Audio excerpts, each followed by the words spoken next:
right, and good morning, everyone. You've made it to the right spot. If you are looking for a rousing presentation today, we are here for the chance to jump in and learn from our CCL staff on new research on carbon pricing benefits and CCL's June analysis for this rousing Sunday seminar.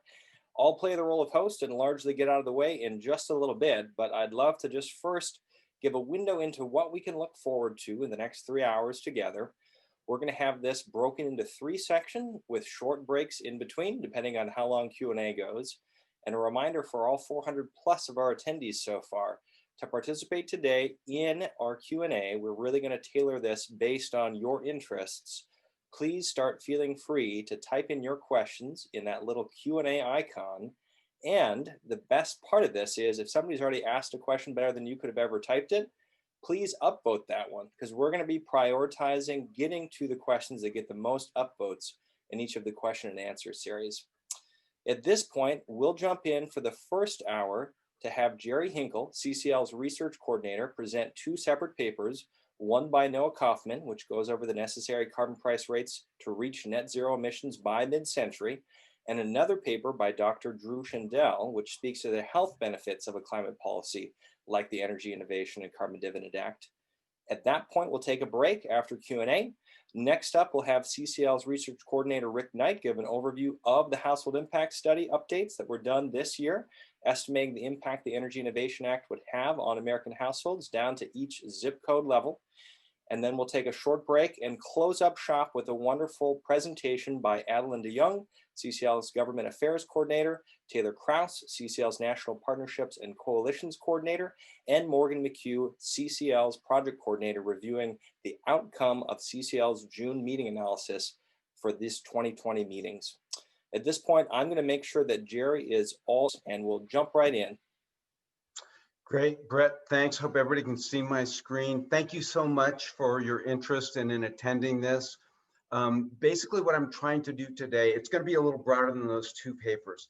The economic argument for what we're doing is incredibly strong. And what I want to do today is have you be more comfortable with that so that it can enhance your advocacy. Bottom line is what we're doing is just a wonderful thing for the planet, and you should know that and be able to tell people that. Just a tiny bit about me. I've been giving presentations for climate change since 2001, lobbying since 2006, joined CCL in 2011, and am now on the board of directors of CCL, and I'm the economic research coordinator. Rick handles the engineering and policy, and I do the economics, and Sarah's coming on board to help us both out. One thing that's a little bit different here, we are going to show the economic argument based on the peer-reviewed literature. Okay, so we're not relying on our own analysis of our bill, of similar bills. The reason is, number one, now that there's so much interest in the carbon tax, there's a lot more information out there, and boy, it's coming out every day. And so one, the peer-reviewed literature from the independent experts is far more credible, number one. Number two, it's just really positive. It really supports what we're doing. So yeah, I want you to know at the end of this day that what you're doing is making a huge contribution to the planet, this generation and for generations to come. So specifically, what are we going to show? We say in the one-page leave behind that HR 763 is effective in reducing emissions. And we're going to show specifically we can actually achieve net zero CO2 emissions by 2050. So we have a policy that will help stabilize climate risk. We're going to be doing our part. There's a lot of organizations out there that want action on climate change. They don't have a plan. We've got a plan that really achieves the objectives that we're all interested in, stabilizing climate risk. Number two, in the process, we say it's good for the economy, good for people, and it is. I'm going to try to show you that there are net benefits to this policy, climate benefits, health benefits that are roughly equal to $1 trillion a year. So that's That's a big number. That's a lot of money. This is a really good thing for the country. And it creates good jobs and it benefits the poor.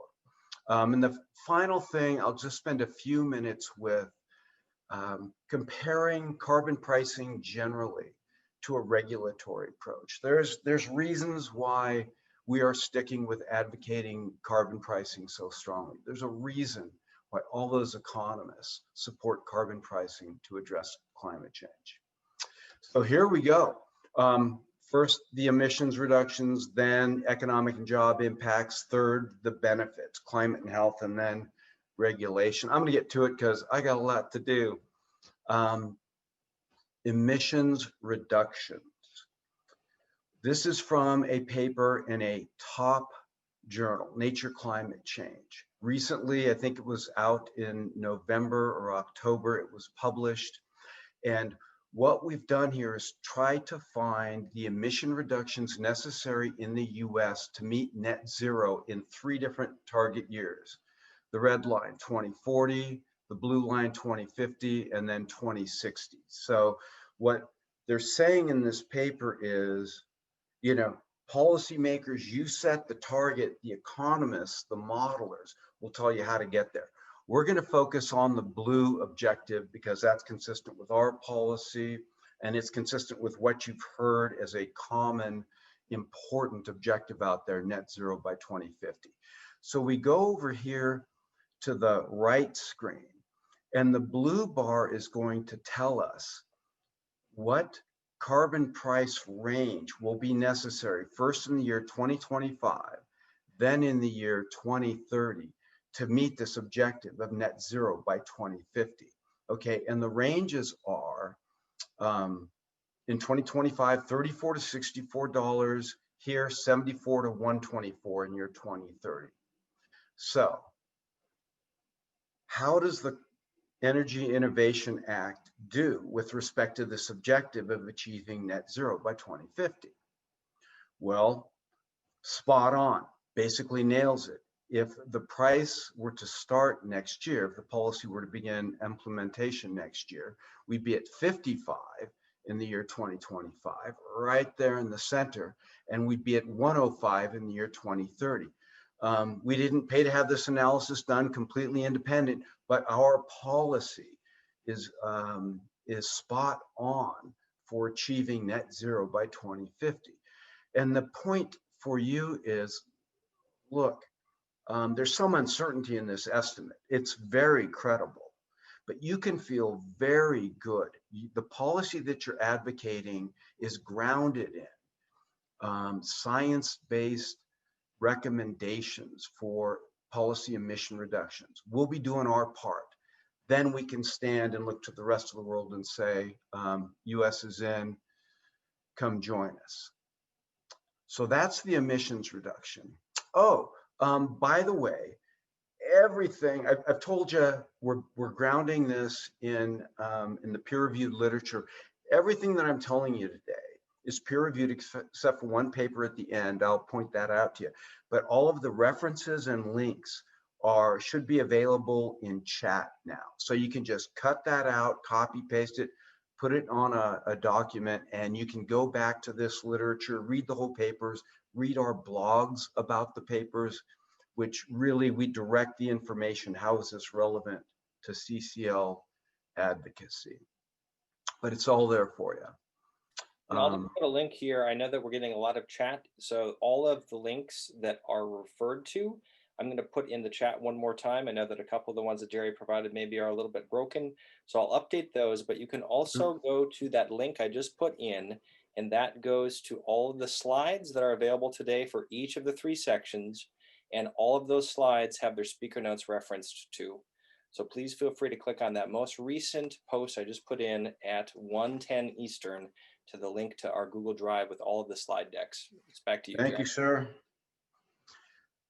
They do something else with this paper that I really appreciate. We know there's uncertainty. We know different models come out with different results. Here, they're actually quantifying the uncertainty. So the model needs to assume certain things for its projection to hold. What if they're wrong? Well, here they tell you, here's how they could be wrong, and here's the difference that it makes. Specifically, look at the top, we've got a couple of instances of fossil fuel prices. The model needs to assume going forward 30 years, what oil prices will be, what natural gas prices will be. Specifically, if you think about it, the model assumes something, what if oil prices are lower than expected? Well, that means more of this product will be consumed. There will be greater base emissions. This is all before the fee is put on top of it. And if oil prices are lower, as you can see here, then the carbon price is going to need to be greater. Specifically, in 2030, the black bar here, instead of being $102, it's going to need to be about $28 higher. It's going to need to be $130. I just think this is the coolest. I mean, because we talk about uncertainty, but then it gets very vague after this. Here we're quantifying the uncertainty. So if fossil fuel prices are what we expect over the next 30 years. A couple of other ones here really interesting. Innovation. So great news of a carbon price. It's going to stimulate research and development into low carbon technologies, right? All of a sudden, this is the beauty of it, reducing pollution pays. The return on research, private research and development, the return just catapulted. This is going to unleash resources. Okay, in this model, we've got an assumption for how much additional innovation will result from. How much will solar costs come down? Wind costs come down? How much cheaper will energy efficiency get? So this shows us specifically, look at if it's less, carbon price is going to need to be $50 more. If innovation is greater, $10 less, yay. The last thing, all of these models, carbon pricing appropriately is going to get a little bit of help from complementary policies. Okay, I'm talking about air pollution standards that will reduce coal use or increase coal retirements, energy efficiency standards, appliance standards, building standards. The model's got to assume something about the amount of help the carbon price gets going forward. And this lets you know. If it's less than expected, look at the price is going to have to be a little higher, but not that much, $15 a ton by 2030. And of course, CCL, or not CCL's bill, the Energy Innovation Act has environmental integrity mechanisms built into it.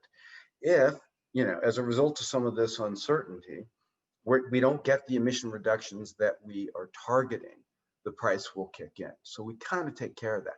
But really an interesting discussion of uncertainty in the model and clarification of it. Okay, now I want to talk about the all-important economic impacts. Look at, with a good carbon price, we know that resources and jobs are going to shift away from industries that pollute more, and they're going to go to industries that pollute less, clean industries.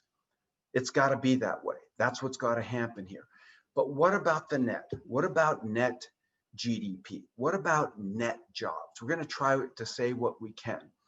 This is from testimony almost a year ago today to Energy and Commerce based on peer-reviewed analysis. And I love the visual here that he's showing the Energy and Commerce Committee. So the paper this is based on is a year or so old. And so what we're showing here is this is current GDP, and that was 2016. Okay, here is the current policy or no carbon tax policy scenario, this first blue bar. This is what we expect GDP to be in 10 years' time, okay? Now, let's subject the economy to a variety of revenue neutral carbon taxes. We got 3 payroll tax swaps, similar to what Rep. Lipinski and Rep. Rooney forwarded in this Congress, and then a bill like ours with a slightly lower carbon price, where all the funds are returned to household rebates, it's called. And you can see here, I love Noah's bottom line summary point to the committee. Studies suggest roughly zero impacts on the overall growth of the US economy. Not much happening here. You know, a little bit, some are a little bit positive, some a little bit negative, but it doesn't have much impact on the economy.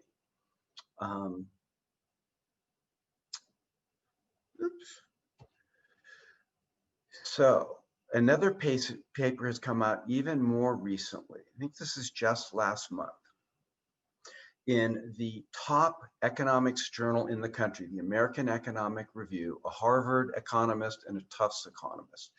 And what they've done, so this is answering the same question, but going out about it a completely different and important way.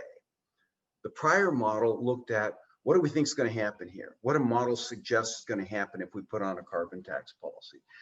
This looks back at what has actually occurred. We call it empirical data, okay? 31 countries in over 30 years, from 1990 to 2019, had some form of carbon tax policy in their countries. Well, what actually happened? What was the impact on GDP?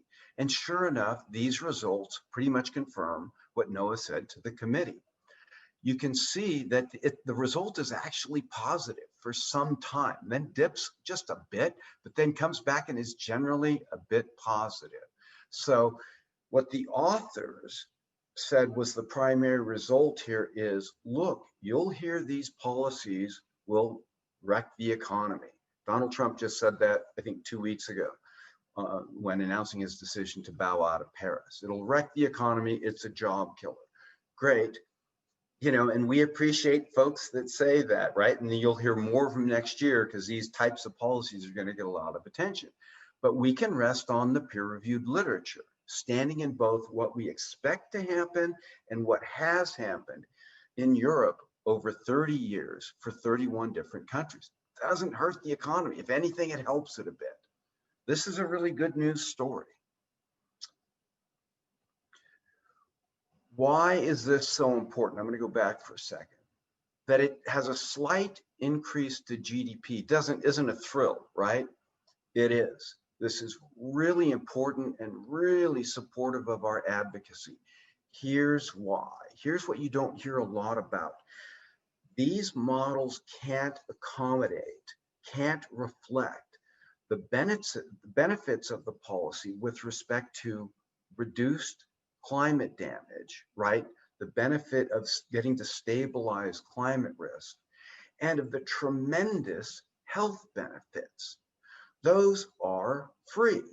There's no economic cost, and we get these tremendous benefits that I'm going to try to show you are worth roughly $1 trillion a year to the US. That's a tremendous free lunch. Now, catch me, I've just lost some credibility. There's no such thing as a free lunch. Everybody knows that, right? There is a free lunch when you enact a policy that corrects a very serious mispricing in the market. Right now, carbon pollution is free and it's really damaging. And that's a problem for the economy and it's a problem for society. You correct that, you get a big free lunch. Let's take a look at how big. Okay, I'm going to try to roughly estimate for you both climate benefits of our policy, not our policy. Got to quit saying that. Energy Innovation Act. Okay, it's my policy, all right? I don't know about you. No, the Energy Innovation Act. We're going to look at first climate benefits, much tougher to estimate, and then we're going to look at health benefits. So before I get into the actual estimates, I want to give you a little bit of background. Very recent paper from the G30, from a panel chaired by our incoming Treasury Secretary. That's why I wanted to point this out.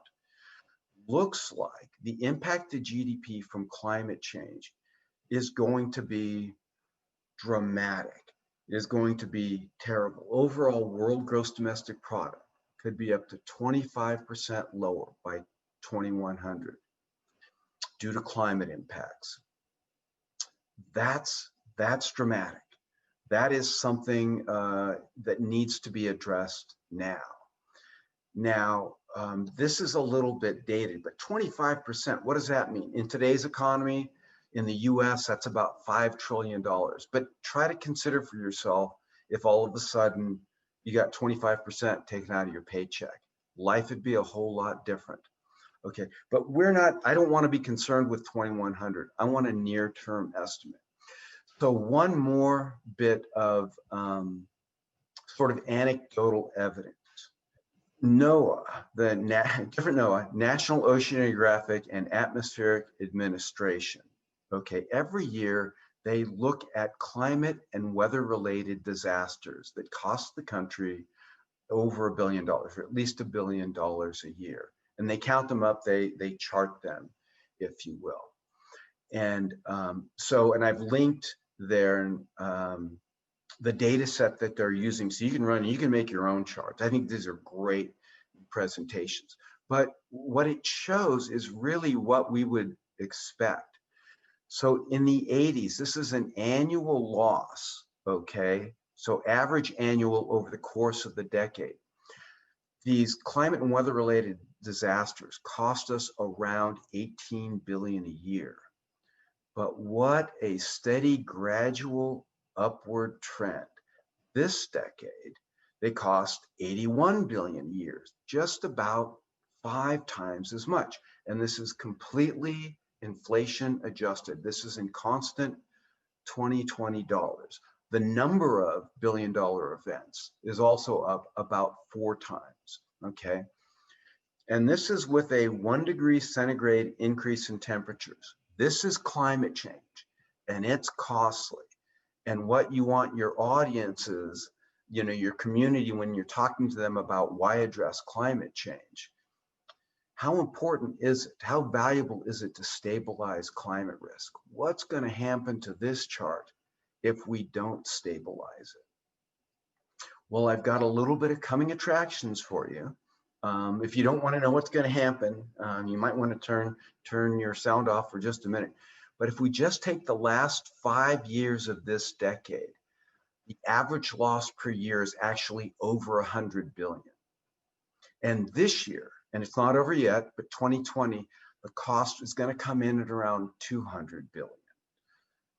Climate costs are jumping. We need to stabilize climate risk.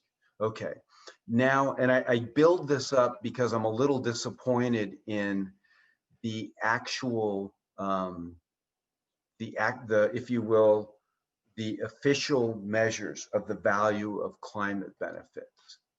Okay, so here's what I want to try to get my hands on for you. What's the value of our bill? What's the value of the Energy Innovation Act? Okay, we know that in 10 years' time, according to Resources for the Future, it will reduce US emissions by a little over 2 billion tons, about 2.2 billion tons, okay? What's that worth to us?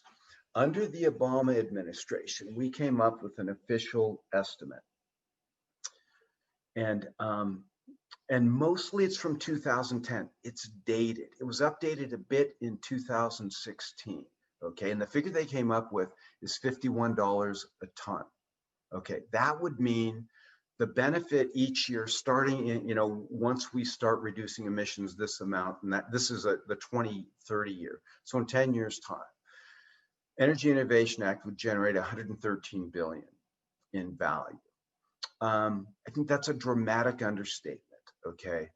This figure, so the Trump administration did not attempt to update this figure, but it is being updated by a private consortium led by the University of Chicago called the Climate Impact Lab. They're coming up with a final figure by next spring. They've begun, they've got only one partial estimate, and the figure's gonna go way up, and it will be better. Okay, and so I don't know what that will come to. I've got 200 billion in here. But let me tell you what it doesn't address, okay? Remember this? Remember these costs? Those aren't really reflected in the damages.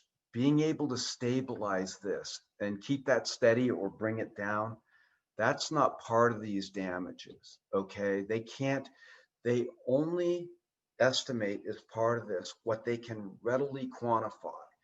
Sea levels are going to rise. It's going to diminish the value of coastal housing, okay? We'll need less heat, but we'll need more air conditioning. Crop yields are going to go down in the south. They're going to go up in the north. I believe it's really quite limited, but we'll see what they say next year. This is going to be a big improvement. I still think it doesn't capture it all. I still think it's less. Okay, but let's go with this for now. All right. Oh, this is termed the social cost of carbon, a term you may be familiar with. Again, I've linked blogs in which we talk about this. Now I want to talk about health benefits, and I'll summarize this for you. We've been able, the peer-reviewed literature is able to say something about the value of the health co-benefits that would stem from a policy like HR 763, a policy that, if enacted globally, would keep temperatures to 2C. And I think we've estimated our policy, if enacted globally, would get you below 2C. So it's a bit conservative. But here's what we've got. So what happens here is a carbon fee will dramatically reduce air pollution. And air pollution is a killer. A policy like this, over 50 years, on average, would save 90,000 premature deaths. This figure is up significantly due to recent research. This is the Dr. Drew Shindell, Duke University, top expert in this particular field, okay? We're gonna save about 70,000 hospitalizations. Those are expensive every year on average. We're going to prevent the loss of 6 million workdays every year. And he and his staff were able to value this. This is for the US only at $700 billion a year. That's a tremendous value. So here's where I want to, again, base this in the peer-reviewed literature. What's the annual value of our policy? Call it 100 to 300 billion for the climate benefits. Tough to estimate this. Easier to estimate health co-benefits, 700 billion a year, total at a minimum, 800 billion a year, probably closer to $1 trillion. You should know what we're advocating for is very good for society, clearly. Is it good for the economy? Just a little bit. A lot of these $800 to $1 trillion benefits are economic, right? Dead people don't work. Those hospitalizations, right? That's tough. Those lost work days. A lot of it, I don't have a figure for it, or a figure for you exactly how much of this is strictly economic. But clearly, if the policy doesn't hurt the economy without the benefits, you throw on the economic element of these, it's well over neutral. This policy is clearly good for the economy. This policy is clearly very good for society. Yeah, I can't see your faces. I hope that's clear. All right. You'll catch up with me when it comes time for questions. Now I want to talk about jobs because it's a really good story. And again, I'm going to stick to the peer-reviewed literature. This is from the World Bank. So note, 2 organizations, Resources for the Future and Columbia, with the Columbia report, evaluated the Energy Innovation Act. Neither of them offered a figure, did an analysis of the impact on jobs. Why? Recent research tells us those models can't do that well. So instead of giving you a bad figure, they give you no figure, and boy, I appreciate that. So what can we say from the peer-reviewed literature about what's going to happen to total employment? This is the big effect right here. We know more than anything from those reports, you put a price on carbon pollution and in the energy sector, right, which is responsible for almost 30% of total emissions. Okay, in the energy sector, you're clearly going to get a substitution of renewable energy and energy efficiency, things like mass transit, the new clean economy, right, and away from fossil fuels. Okay, what happens to jobs? Well, per $1 million in spending, and it's very similar for per kilowatt hour of energy produced. Oil and gas creates about 5 jobs. Coal, new coal, is going to create about 7 jobs per $1 million in spending. Wind and solar, far more, about twice as many. We're going to create a lot of jobs with this shift, okay? Building retrofits, 2.5 times more. Mass transit, 3 times more. We're going to get a big increase in jobs. There's going to be a big increase in labor demand as a result. Okay. That's what we think is going to happen. That's what you would surmise from that peer-reviewed analysis as issued by the World Bank. Now we're going to go back to our study just published by the Harvard and the Tufts economists. See, they're able to talk about jobs. Why? It's not a projection forward, and we can't really say much credibly about it. This is what actually happened over the last 30 years in Europe, in those 31 countries, to jobs. And what we find is that as a result or associated with the carbon tax policies in those countries, initially you get clear job gains. Okay, they're not huge, but you get nice, clear job gains. It dips down for a while to be about flat, and then it remains long-term, it's about flat. But initially you're getting clear job gains.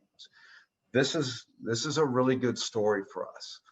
So what you're going to hear out there is it's a job killer, okay? Peer-reviewed evidence says we don't expect it to be going forward, and it hasn't been in the past. That's what we know. One last element on jobs. This has been a concern of folks. Oh, here's our non-peer-reviewed piece. But we've been able to basically confirm this data, if you will, okay? Because it's based on Bureau of Labor Statistics, pretty simple count here. So we've got clean energy jobs, okay? We've got the clean economy jobs. And over the past 3 years, they've grown at about twice the rate of the national average, okay? So this is a cooking part of the economy right now, and that's without a carbon price. Yeah, at a carbon price, this stuff is going to flourish, okay? Well, what about these jobs? Are they good jobs? The wages are 25% higher than the national average. They're more likely than the national average to have health and retirement benefits.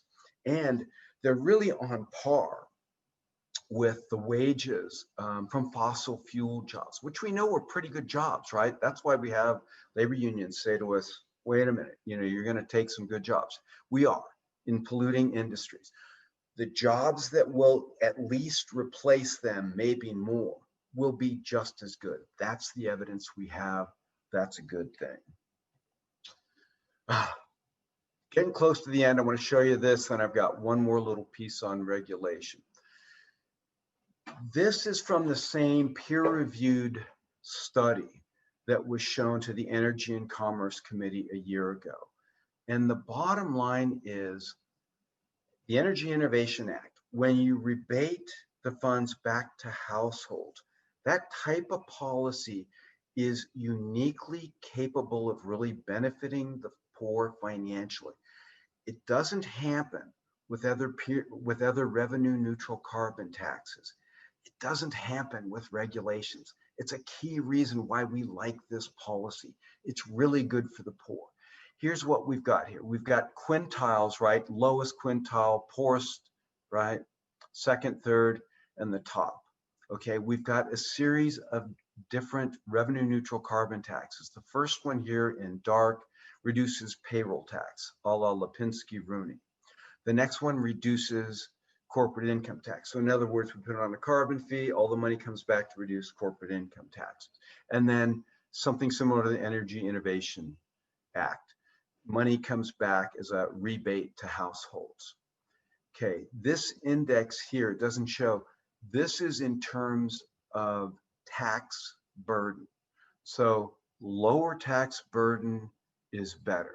And as you can say, really, as you can see really clearly from this diagram, there's really only one policy that's clearly good for the poor, that significantly reduces the tax burden on the poor in the first quintile, in the second quintile, a little bit in the third quintile. Now, this isn't our policy. Rick will get into detail as to what happens to our policy near. But what I want you to see is the other policies don't do that. They're not progressive, okay? Ours is. We really like that about ours. We'll see what happens going forward. We don't know, but you can feel very good about the policy that you're advocating for. It's good for people. Last topic, then we'll go to questions. Oh, I'm going to talk about this. Look, at most of you have seen this. I hope, oops, got ahead of myself.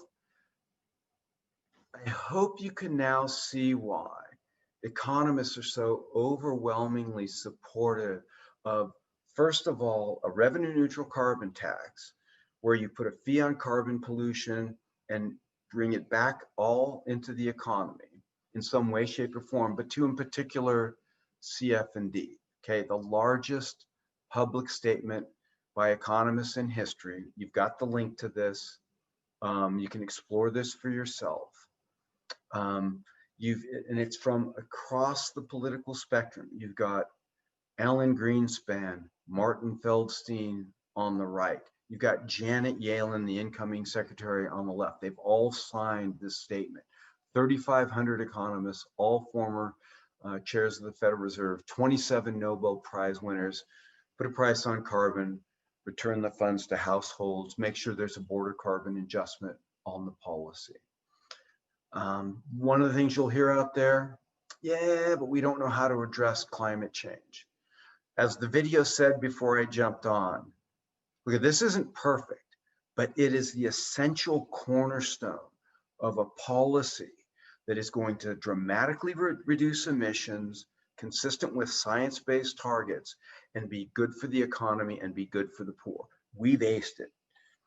It may not turn out this way, but you're advocating for a great policy.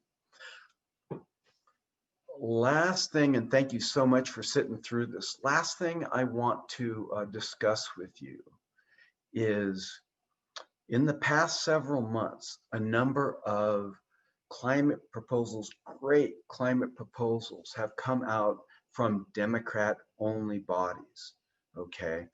And they're primarily regulation-based. So in other words, a regulation approach is going to say, the government's saying, you got to cut emissions by this much in this time. And that's great, versus providing the market financial incentives to reduce emissions on their own.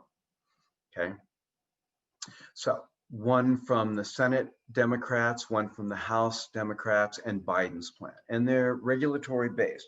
Well, gee, why don't we jump on? Can we support these? First thing I want to say about these proposals is we honor them. We appreciate them. These folks are on our side. They want the same thing we do. Okay, if you're walking into an office of somebody that supported these, thank them. They're committed to reducing emissions and taking care of the poor at the same time, same as us. Okay, so appreciate it. Here is some modeling done on the House proposal. Okay, and again, you've got the link. You can explore this analysis. You can play with the model if you want. But what they're showing here is we've got 17 different regulatory policies, mostly these standards: a clean energy standard, produce our electricity with renewables, a zero emission vehicle standard. We want electric vehicles on the road. Okay, and what they're showing here brilliantly is a set of these policies by 2050 can be used to reduce US emissions by 88%. We love it. Huge chunk of emission reductions, okay? Would we support something like this? Would we advocate for it?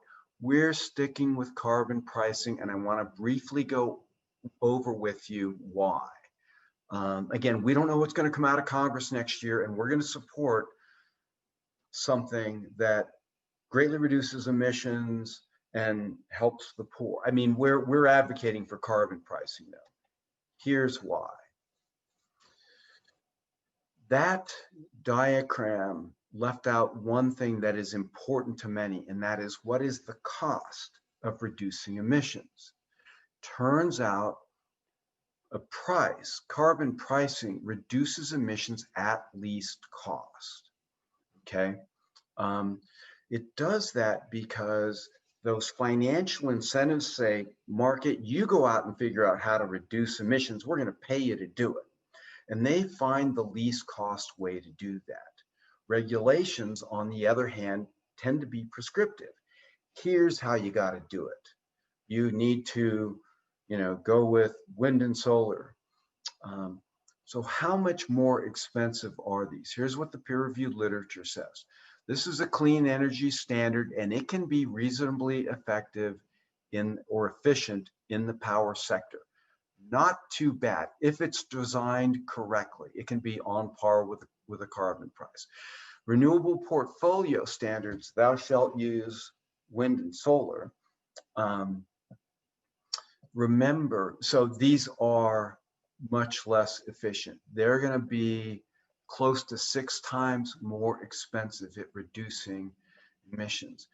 Remember, mostly something like that is going to give utilities an incentive to go green. It doesn't provide much of an incentive to reduce energy use, and that's essential. Same thing with CAFE standards. Okay, we love them. They're great. They've been a great benefit to the environment over the past several decades. But they issue an incentive to have your driving be more fuel efficient. They don't give you an incentive to drive less. They don't give you an incentive to take the bus, take public transportation, go rail, things like that. As a result, they're substantially more expensive. So what's the big deal? Who cares as long as we get there? I'm kind of with you on that. I've been at this a long time. I want to see, strong climate policy.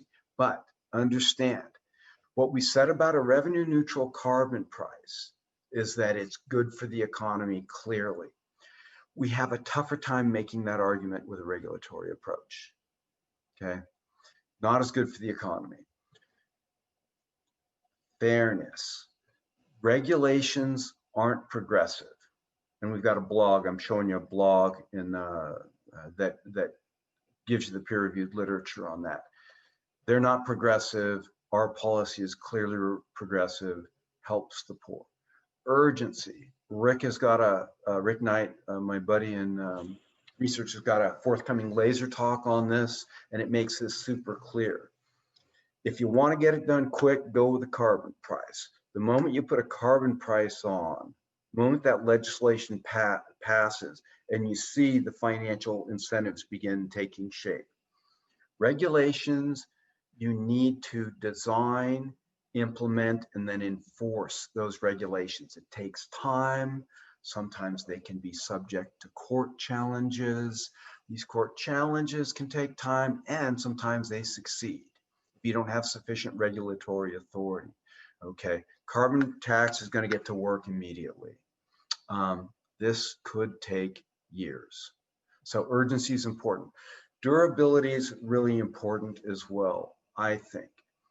Look at the US is 15% of global emissions.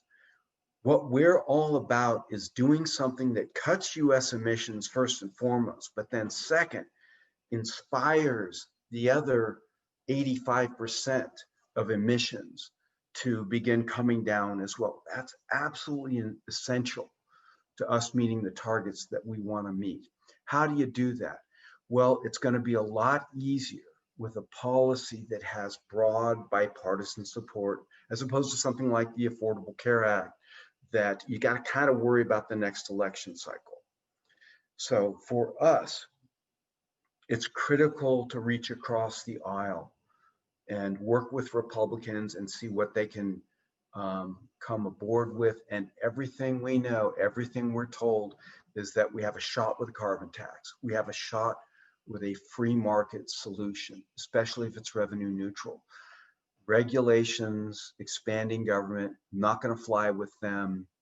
We want to inspire the other 85% of emissions. I'm going to wrap up. Thank you so much for your attention. A lot of information here, but you can always go back to the forum in community and pose questions, and I and Rick and Sarah will answer those questions, and then everybody will have the benefit of that. But here's what I wanted to show you. Boy, is this effective.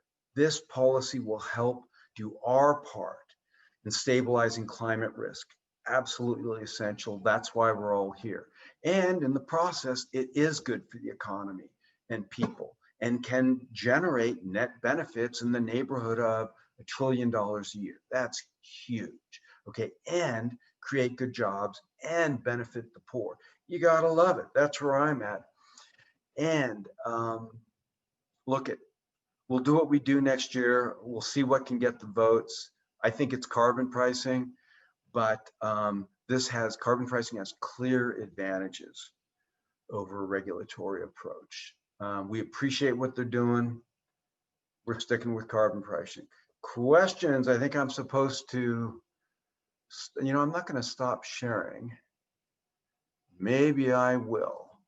And then I'll go to Q&A. There's only 113. Well, good thing I don't have a life, but I think 52, how will the EU border carbon adjustment impact the US? Look at this, great news for us, okay? Here's what happens. All these states want to force emission reductions, but it can be expensive for the state and you diminish competition. The EU, British Columbia, they want a hefty price on carbon that will create emission reductions consistent with their targets. It's a lot higher than it is now. How do you get there? You've got to have a border carbon adjustment to level the playing field. So all of a sudden it's time for us to put up or shut up. Probably could find a better way to say that. But all of a sudden now, if we want to export to the EU and it's a top export market for the US, we're going to have a carbon price on, or we're going to pay a significant tariff. And that's going to get businesses' attention. It's a wonderful thing. Can't wait. January 2023, be there. Aloha. Only 46, well, this isn't popular. Please address problem of people in rural areas. Rick will address this with no public transportation. Use lots of fall. Thank you for that. Let Rick address that, but rural folks are not disadvantaged, not on average. And Rick, I'll just let you take that when you come on next. Know that I'll pony that one up for you. Okay. Third one, and I've got to scroll down here a little bit. Current people in the lowest quintile who need to drive long distances. Yeah, so Rick is going to handle this as well. 90%. We've enhanced that analysis. We've really now got in the first quintile those people that are most vulnerable. Okay, 96% of them come out ahead. Yay. 3% of them break even or very close to break even. This is good for folks. This is good for people in that lowest quintile. So I appreciate your concern. I share it. CCL shares it. And this policy, it can't be perfect for everyone, but boy, it's going to be great for those most vulnerable. Let's see. I'm going to go down to Dan May. My concerns for people. Yeah, so that switched around on me a little bit.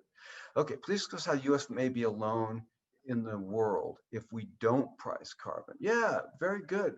Well, the Europe's border carbon adjustment very much gets to that as well. If we don't price carbon and everybody else does, their firms are disadvantaged. We're clear the WTO is going to allow it if it's for, and I'm not the attorney, for a strong, legitimate environmental purpose. They're going to not shut us out, but they're going to put up a trade wall in the form of border carbon adjustments. Congress cares about the impact on business. They have taken the lead. That's unfortunate. what we can do with this policy, and Joe Biden wants to do that, and Joe Biden is a fan of carbon pricing. I should call him President-elect Joe Biden, is going to, we want to take that leadership mantle. We want to help drive U.S. reductions and global reductions. All right, these things keep moving around on me. And tell me when I'm close to out of time, Brett. Please discuss. Okay. Oops. What will the impact of CFMB do to undocumented immigrants? Rick is the expert. I don't go anywhere without him. Rick said, I'm going to take a siesta during your talk. I said, no, you're not. So she's up next. Rick will take that question as well. So he really, he's really the lead on the household impact study, and I think can address that far better than I. Boy, Rick, good thing you're coming next. What will the impact be? Okay, DC. Thanks, Debbie. How would you suggest using our? Oh, then it moved on me. You guys aren't making it easy. Household impact study in our lobby meeting this week. I think Rick's going to address that. Jan Fried. Hi, Jan. Is the En-ROADS study a good argument when comparing other pathways? It's imperfect. En-ROADS is a global model. Reducing emissions globally is pretty different than reducing emissions in the US. They've got a lot of coal, we've got a lot less. We've done a lot of the heavy lifting already and are much less carbon intensive. So it's imperfect, but yeah, this I know, it's made talking and learning about climate policy fun. Thank you, En-ROADS for doing that. And so, yeah, use it. It's great. Just tell people this is not about designing US policy. It's not. Cynthia, my friend out in the East Bay, I've got to answer your question. Yeah, I'm picking favorites. I'm a little biased. Much of the left distrust market mechanisms. It's true, very important to lay out the case for why CF&D is better for the poor than regulations. And it's better, Cynthia, as you know, on so many fronts. Better than regulations. And so hopefully I've made a point that CF&D is better financially. It's going to get to work quicker. And when we reduce emissions and the corresponding air pollution, that disproportionately helps the poor. So this is good for the poor on a number of fronts. Financially, in terms of air pollution, climate change benefits will go disproportionately to the poor. So whatever you've got that's effective. The EJ community, environmental justice community, who we adore and respect, and we so appreciate their objectives. It may be that they don't fully appreciate how good a policy like ours is for the poor. But in terms of climate benefits, air pollution benefits, and financial benefits, it's going to be improving their lives significantly. Okay, Paul Kane.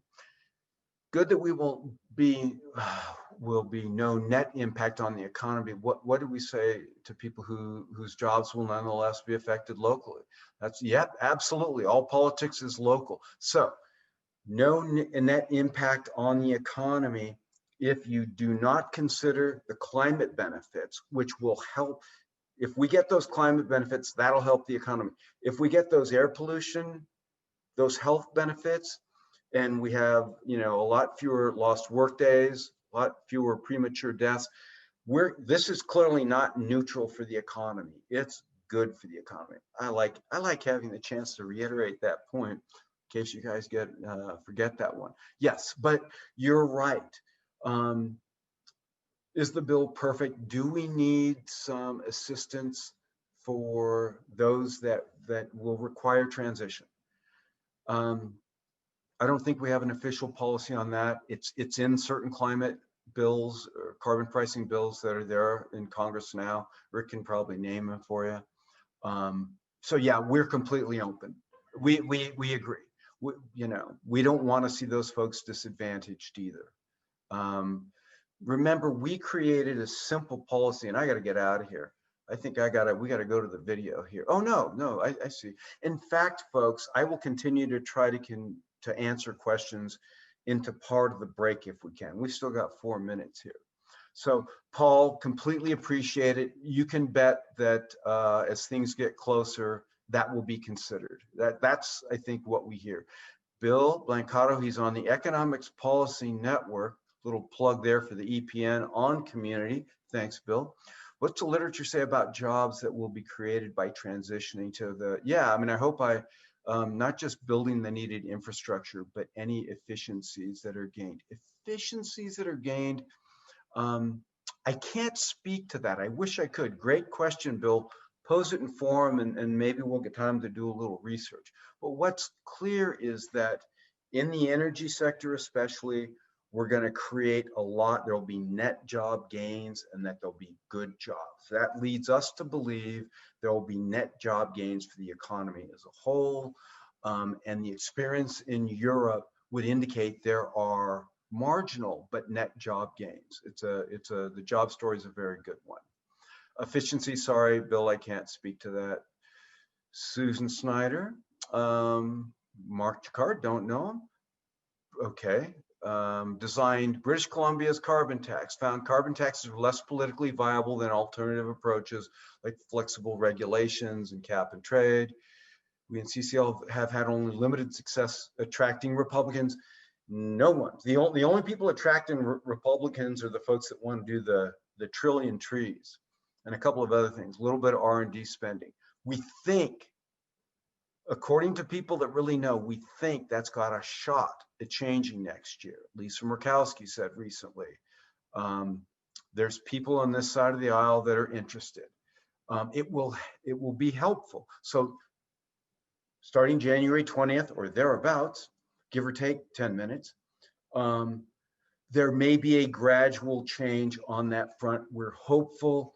Our job is to work with those conservatives, show them the benefits, and show them we need to address climate, and the best way to do it is with a free market approach.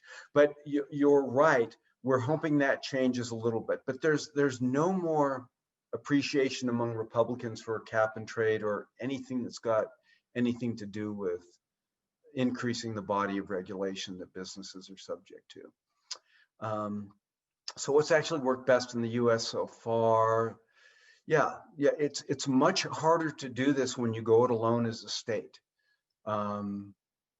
There's 35 states with policies out there. I think they all would like to see a uniform national policy. What could CCL's role be? I think it's doing exactly what we're doing. I think we're not going to encourage the other 85% of global emissions to be serious about reductions until there's a strong national US policy. I think CCL is doing exactly what it should be doing. Okay. Jerry, I know we're at the top of the hour, but there's about 4 or 5 people that want you to slow down to return back to the question that people have been asking about your best advice on what the best response is for small businesses that would be concerned about rising prices and the dividend not going back to them, but to households. Yeah, it's a great question. Any best resource or recommendations you have on that? We've worked with BCL on this a little bit. Small businesses are competitive businesses, okay? Here's what's going to happen. You're the local dry cleaner or grocery store. There's other dry cleaners and grocery stores. You're going to get a carbon fee that's going to raise business expenses, okay? So are all your competitors. You're all in the same boat. Okay, now there's going to be a race to go green. Whoever wins is going to have an advantage. Okay, so what's going to happen? So in addition to having this increased fee, and you're going to probably have to raise prices as you're trying to go green, right? Your customers are going to have the dividend to pay those increased prices. To small businesses, you're going to be fine, and you and all your competitors are now going to be in a race to go green, okay? And that's exactly how a carbon price works. That's exactly what happens when you begin to charge for pollution. So I can't tell you, unless you're in a particularly green business, can't tell you it's going to be great for you. You're going to be fine though, and you're going to leave a much brighter future for yourself and for your kids. So that's my best answer to local businesses. But take it to heart. And if you want to put that in form, I think I've put something there before. It's really different on a case-by-case basis. If you're a local business, but you're a solar installer, you're going to do great. If you're in a green business, you're going to do great. If you're in a polluting industry, you know, maybe there will be some transition, but we are going to, resources and jobs will move away from businesses that pollute more. That is, as it must be, that is a key purpose of the carbon tax. Anything else that you think that is especially important to answer, What kind I'm going to sir? do, I think just given that we have so many questions here, I know that our original plan was to go to a little break, but I would recommend for those that want to have a break, you're welcome to. We trust you. You're all adults on the line, presumably. You can pace your own self, but rather than take 15 minutes here, let's go to Rick, since a lot of those questions that have the most upvoted That'd be great. responses still that we're waiting out there are going to be addressed by Rick. So Rick, why don't you start with this next section right now? Jerry, feel free to start typing any answers in. Some of these questions specifically are asking you about this slide or this terminology, net zero, 100%. And we'll try to do our best to get to all 116 open ones. Keep the questions coming, keep upvoting them, and make sure as we go through this, if you don't have something addressed, you can put another question there and we'll do our best. So Rick, I'll pass it to you to make sure we go into our next section. Okay, and it's too bad I have to follow this guy because he really did a fantastic job. I said that about you all the time. I want to make one comment though before I get started about the question about regulations.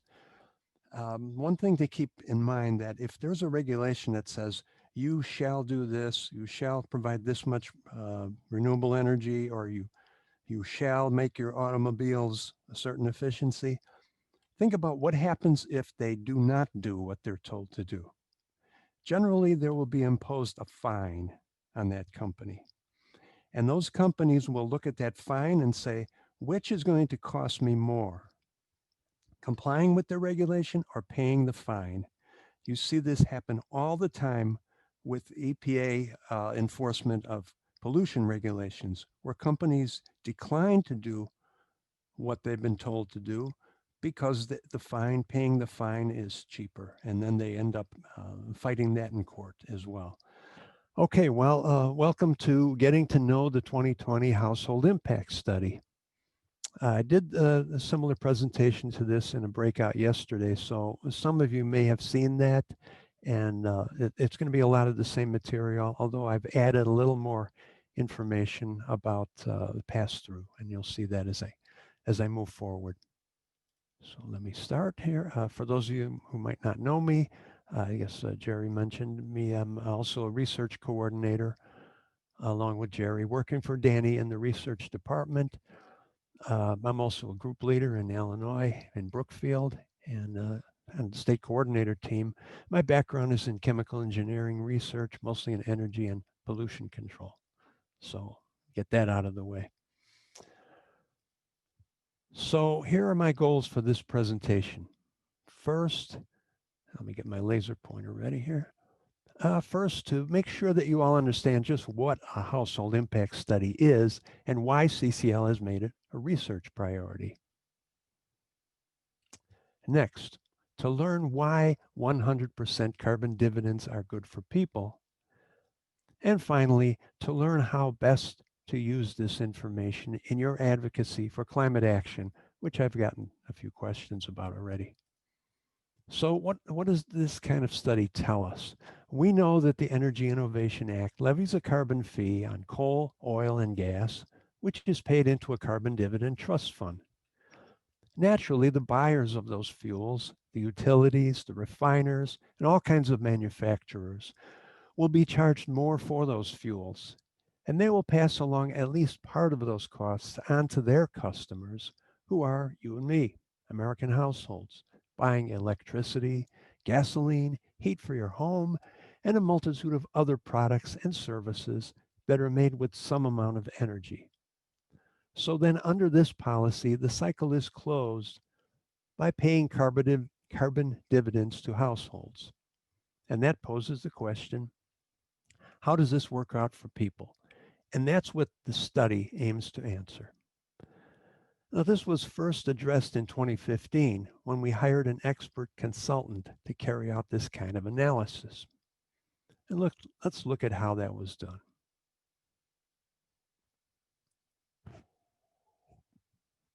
The study methods and calculations dealt with the two main elements: the carbon fee cost to U.S. households, how much of that extra fuel cost they end up paying, and the study consulted state and federal data on the carbon intensity of energy, mainly electricity, right down to the zip code level. It also considered how much of the cost imposed by the carbon fee passed through from businesses to consumers. And I'll come back to this later because it's particularly important to get right. And finally, the study made corrections to account for both under and over reporting of income and expenditures, which are well documented in collecting data that depends on what people claim in their finances and their consumer behavior. The other main element, of course, is the carbon dividend payments to U.S. households, which offset those increased energy costs. The study used the fee and dividend payment formula of equal dividends per person, with children under 19 getting a half share. And I'll talk more about how that changed after the bill was introduced. And finally, the income tax burden, which was factored into the net results because in the Energy Innovation and Carbon Dividend Act, the dividend is treated as taxable income. So now the project history. In 2016, the first iteration of this study was completed. This was before any bill was introduced, so it was based on the carbon fee and dividend proposal that CCL had made, which was somewhat different in certain details from the current bill. Anyway, the study was commissioned to answer questions about whether carbon dividends will cover year one energy costs. And it was conducted by a data analysis, the fellow pictured here, Kevin Ummel, who was then with the International Institute for Applied Analysis, but has since moved on. He's now at the University of Pennsylvania. So Mr. Ummel issued a working paper along with state and district level summaries that we were able to use in lobby meetings and meetings with potential supporters. But since then, not only has a bill been introduced, but a lot of other things have changed as well. So in late 2019, we commissioned and updated the study to account for the Energy Innovation and Carbon Dividend Act, and was completed this year in 2020, also covering policy changes reflecting HR 763 bill introduction, as well as fresh data on emissions, tax law, economics, and demographics, as well as new research that could affect the results. So here's a summary of how those versions differ for those of you who were familiar with the old study and want to know how they differ. In 2016, as I said, the study was based on CCL's carbon fee and dividend proposal. The 2020 study, which was finished at the beginning of July, is based on the actual legislation, which differs in some important ways. The old study assumed 100% pass-through of costs from the fossil fuel producers all the way down to consumers. But the new study considered new research showing that pass-through is not likely to be 100%, but could be as low as 70% overall, and much lower for some economic sectors. So this study initially analyzed both 70 and 100% pass-through cases. And after further consultation with the author, we agreed on a base case. And I'll get into that in the next slide. The 2016 study presented how the results broke down across the wealth spectrum in terms of household income, as reported in IRS records. But for the new study, Mr. Ummel showed that the household income status is more accurately based on consumption rather than income. The reason being that certain consumers actually have more disposable wealth, such as tax-free investment income, than the amount that shows up in their tax records. And so consumption, what a household spends, gives a more accurate picture of their economic status. And finally, the 2016 paper was based on emissions and economic data from 2008 to 2012. And on the other hand, the new study used the most recent available emissions and economic data, which is from 2017 to 2019. So now I'm going to dig into the results from the 2020 study. But first, I want to say a little more about the pass-through percentage. The term pass-through means what percent of the carbon fee is being passed on from businesses who purchase energy to the prices of goods and services they sell to you and me. And in the past, most economists have simply assumed that the pass-through for any new tax will be 100%. And this is what most people assume when you explain how the carbon fee is imposed. They say, well, I'm going to end up paying that fee, aren't I? But there's new research showing that this may not be the case, especially for a pollution tax like a carbon fee.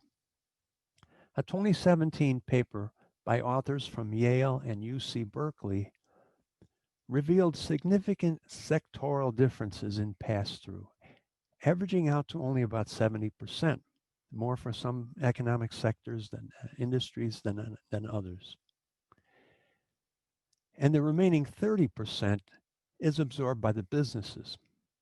Now, we have had some evidence from discussions with other analysts in unpublished work that showed similar results. So we had confidence that this finding was probably more representative of reality than the 100% assumption. So we realized that this could have significant implications for households, meaning that a lower pass-through would yield lower prices on goods and services. Now, we asked Kevin Hummel to use the 70% in his study. However, he made a good argument that, let me go back to my previous slide, make a good argument that the impact on households was likely to be a little more complicated because that remaining 30% that businesses absorbed, because they still have to balance their books, would be somehow taken out of both profits and payroll in some proportion. So that could affect household finances due to lower wages paid to workers, including people who bring money home to their households. How much gets taken out of profits and how much out of payroll? Impossible to model. There are too many unknown variables. So Hummel opted to model both the 70 and 100% scenarios in his paper. Just looking at something that came through on text here. Considering them as representing the most and least progressive potential outcomes. 70% pass-through is more progressive, 100% less. Now that's fine for an academic paper to show these different cases, but we needed a single base case to present as our conclusion from this study. We don't want to go into congressional offices and have to explain why we have two different outcomes.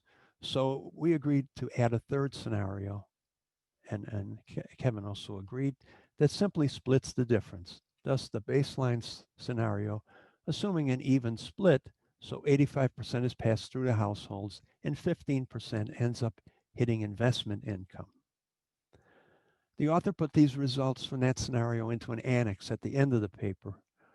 Now, undoubtedly, if a carbon tax were actually in place for a significant period of time, economists would be able to answer the pass-through question from actual data.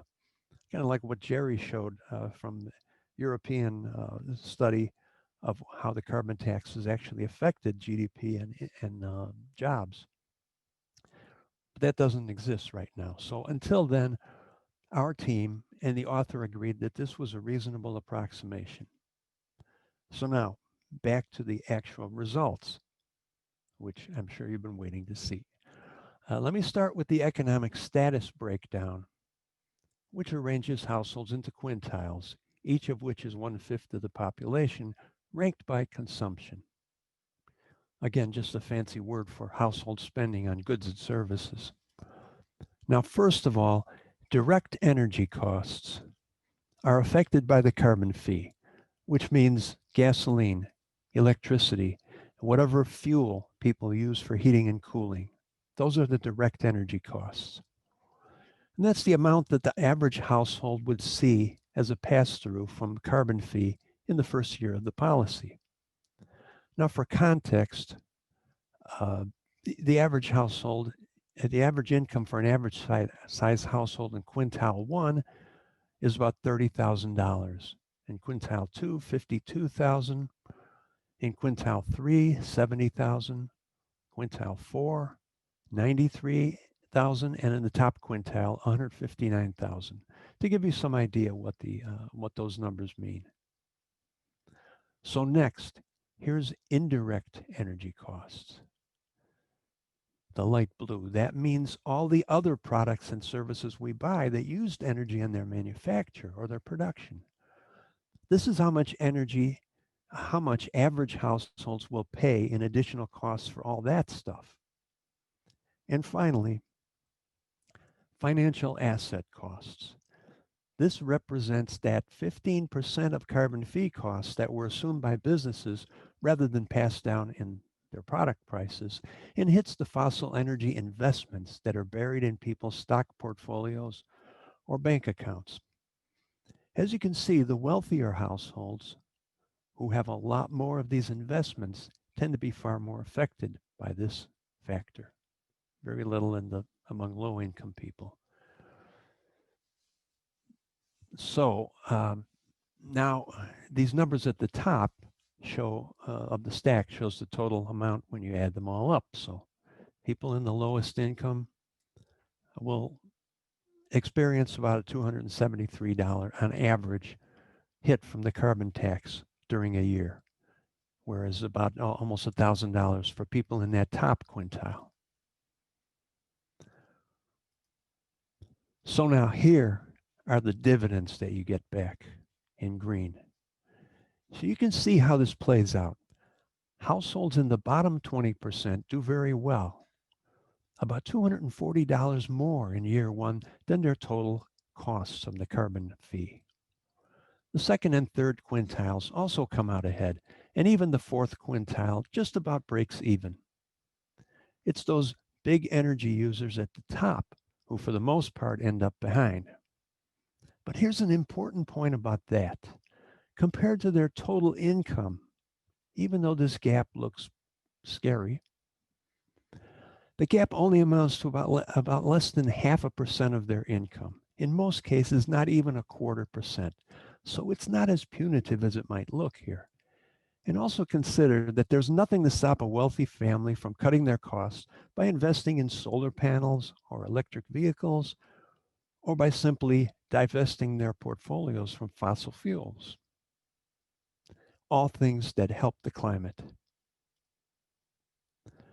So what percent of households actually come out ahead in each quintile? Well, I'm glad you asked that because this slide shows it. Overall, 61% of households come out ahead. Another 24% experience only a minor loss, which means less than 0.2% of their income. In the bottom quintile, families with the least means to weather any economic burden, 96% come out ahead. And only 2% have 3% have only a minor loss. Even at the top, as I said, more than half experience either a gain or an insignificant loss compared to their income. And there are plenty of ways for an individual to turn a loss into a gain, given the clean energy opportunities that will emerge. Another way that Kevin Ummel presented these results was a breakdown by age. It shows that gains are concentrated in the youngest and the oldest households. That reflects the fact that youngest households tend to be larger, including kids that will receive a dividend, and early in their earnings growth. The oldest households, on the other hand, tend to experience reduced mobility, and lower consumption due to fixed retirement incomes. And of course, middle age is where careers are in their prime and consumption tends to be highest, but a majority still come out ahead. Here's another chart that addresses a common misconception, something that's been brought up in the Q&A about carbon pricing, that rural households will be hard hit because they have to drive longer distances, have bigger cars, and so on. In reality, there is very little difference between rural, suburban, and urban communities as far as how they do with dividends versus costs. Longer travel distances in rural areas are offset by other factors, such as lower energy and commodity prices in general. Now, of course, district level results depend on the community composition. So, for example, if you're looking at the results from a purely urban district, these differences may not be very meaningful because there are so few residents that fit into the rural category. And I'll take this time to explain again about why we think that rural households will not be hit that hard. A couple reasons. Number one, when you talk about a carbon tax, people think, oh my God, it's gasoline is going to go skyrocketing. But actually, gasoline is only somewhere between 19 and 24% of the energy costs that people pay. It's a much bigger chunk of your energy expenditures than you think it is.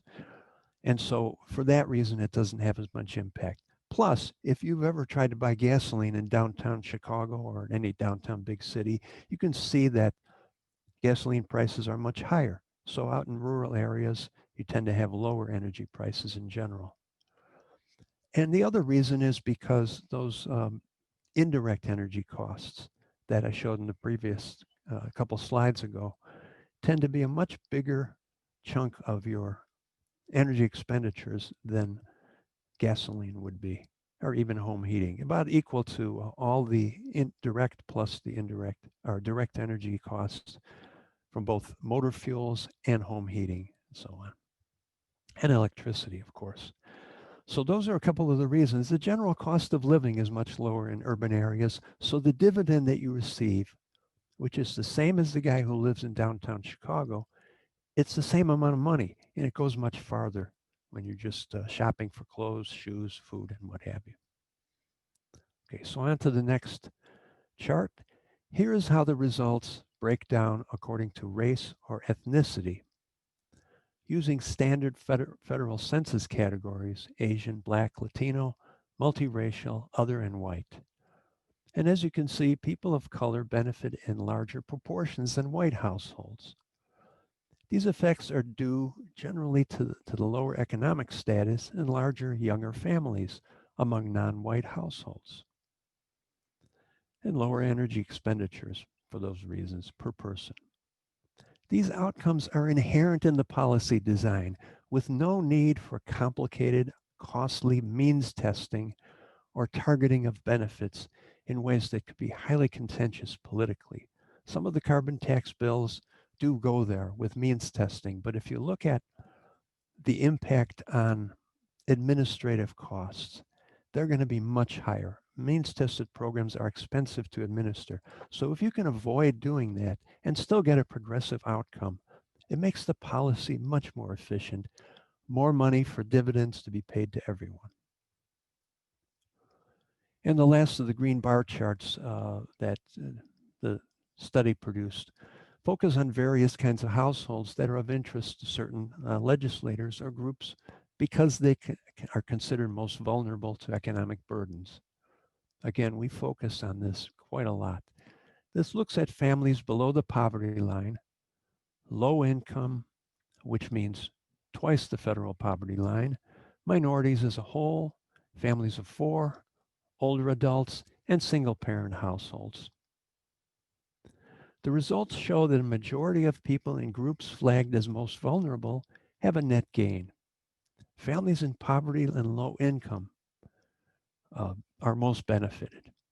Only older adults, which means households with no children, where there are at least one member of the household over 65, like me, fail to show gains in more than 70% of households. And that's because there's a significant fraction of older folks who actually are quite well off, but even then a majority still come out ahead. So here's the bottom line. Like Jerry told you in his wonderful presentation, a carbon fee with 100% dividends is good for people. It's beneficial to the most vulnerable among us. It does not put the burden for solving climate change on the poor. Anyone who tells you it does is wrong.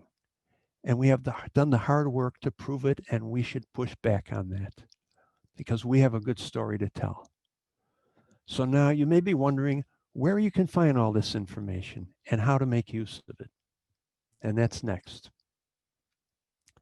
We made it all available to you starting with our public website, citizensclimatelobby.org.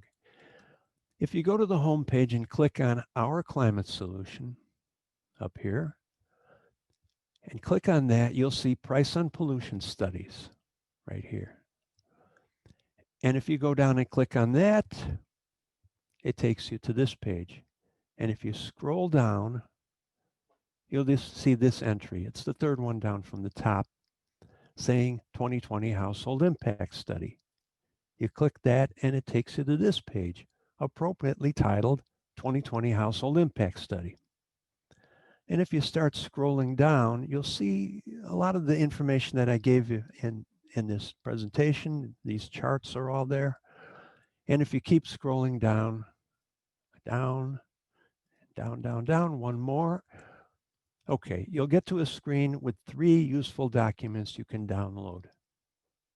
First is a 2-page summary of the study, which can be a handout or leave behind for lobby meetings or with prospective endorsers.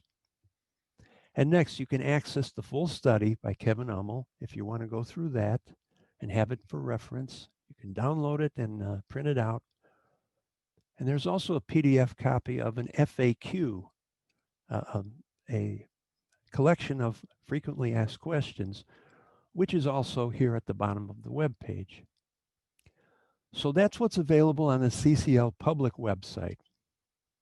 And there are also some other related resources on CCL Community and on the Energy Innovation Act website. Probably most important is a collection of 2-page handouts for every state and every congressional district.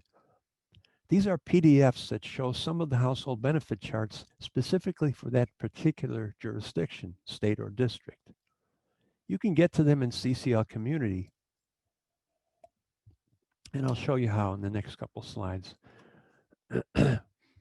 And also the carbon dividend calculator, which is located on the site specifically about the bill, has a section called How It Works, and then I'll show you more about that. So here's the web page on Community, where you can find those state and district handouts. And like I said, you go to Resources and Training, then you click on All Resources, then you scroll down to Studies and Reports, and you can find this page. And if you scroll down on this page, you'll see where you can find those 2 links to Google Drives, where you can find those state or district handouts that you want to download. Now, for the calculator, here's the Energy Innovation Act homepage. Click on How It Works up there. And that takes you to this page. And up in the upper right corner is the link to the Personal Carbon Dividend Calculator. You click that and you're in the interactive tool. Now, I'm not going to go through the calculator because we don't have time for that, but just wanted you to know it's been linked to the latest household impact data. And you can get that data on a zip code level. So now, the next question is, how does this strengthen our advocacy and help us move the ball forward? It does this by providing proof that the policy we've thrown all our weight behind really is good for people. Climate impacts and even pollution impacts that Jerry went through, health impacts, job impacts. The policy protects poor and vulnerable households from having to bear an undue burden while we set the gears in motion to transform our energy systems. It's good for the economy. It's good for your health. This study also gives you access to detailed demographic analysis when that information is needed by legislators or by potential endorsers or by anyone who has a need to know. And finally, it explains the reasons for our confidence that this policy is both fair and progressive from a purely financial standpoint. It's not just assertions that we're making here, but here's the evidence to back them up. And there we are. That's the end of my presentation. And I'll say thanks and start looking at questions. Let me stop my share so I can see my Zoom screen, or I can just minimize And a this. reminder for all those on the line that we are going to go through questions on the Q&A. If you have questions, please don't put them in the chat. There's so many questions right now. We've answered 122. There's still 147 of them. Holy So moly. we have many scribes doing our best to link and provide follow-up, but it's going to make our job easier if you put that in the Q&A. And please upvote other questions you want to be prioritized. That's the other benefit of using Q&A. Everyone can see the questions that you see as most important to being addressed. And chances are other people have already asked those. So you can also upvote others rather than asking a duplicative question yourself. One last comment, given that we did advertise the sessions starting at the times that they were, we will make sure to go through Q&A all the way to the last 45-minute mark. So at this point, Jerry can hop back on if it's easier to ask or answer any of his questions with Zoom rather than typing. But Rick, we'll go with you first. And we've got about 40 minutes for Q&A here. Okay, let me see. I want to make sure I don't answer ones that Jerry has already answered. Discuss how the U.S. may be alone in the world. I think Jerry already addressed that, and I just would add that if you follow international news on climate and climate action, I noticed that some of the other countries, I know in Indonesia, they've been getting a lot of pressure. Why aren't you acting on climate change? And their explanation was, why should we do anything if the U.S. is not? So it's not only that we want to inspire other countries, we want to stop giving them an excuse. If the richest country in the world isn't going to do anything, why should we? So that's another part of that answer. Question, what about the impact on undocumented immigrants who don't have a social security number or taxpayer ID? Undocumented workers can get an individual taxpayer ID number pretty much any place. And that will be granted by the IRS along with an assurance that they will not be, that information will not be passed on to immigration authorities. It's something that's been kind of a hard sell, but there is a significant number of undocumented workers that do have those taxpayer IDs. And certainly the prospect of getting a carbon dividend will encourage them to go ahead and do that. And of course, carbon fee and dividend is going to be a burden since they tend to be low wage, but they also tend to be very low energy consumers compared to people who are more wealthy and live in bigger households. So I think that we can be confident that communities that have a lot of those undocumented people will still benefit. Let's see, a question, how would you suggest using our congressional district's 2020 household impact study in our lobby meetings this week? I think if you can show those handouts that I've mentioned, I think that you will find that in most cases they will make an impact on the staffers and on the members of Congress, not only to show the benefits of the policy, but to show that we are serious about learning and doing our research to figure out how it's going to impact their voters. Let's see, Larry Young has a question, $15 a ton, then rising $10 a year might have been enough in 2011. Shouldn't the fee start higher and rise faster? That's a question to be answered by the sponsors of the bill. We can only advise them as far as we can when they ask for it. So we expect that there's a strong possibility that that may happen, but it's purely a guess on our parts. Please comment on the constant carbon price versus ramped up over time as with HR 763. And there's reference to an article on Nature Climate Change. Haven't seen that article. I know, Jerry, are you familiar at all with anything along these lines? No, I haven't seen that particular article. Yeah. And I'm not quite sure what the question is. There's arguments for both. You know, Congress will end up deciding 95% of our job is to build the political will for some price on carbon. Well, I would just comment that a price on carbon, if it's static, it's just not going to get the job done. That's clear, because, for example, the impact on the gasoline price in the year one with a $15 carbon tax will be approximately $15 a gallon. That's not going to move anybody, but the prospect of that number going up as into the $1, $1.50 a gallon, that will really motivate the manufacturers to address the question of reducing their impact in the products that they sell, as well as consumers who are looking to buy a new vehicle. And it'll have an enormous impact on the power sector.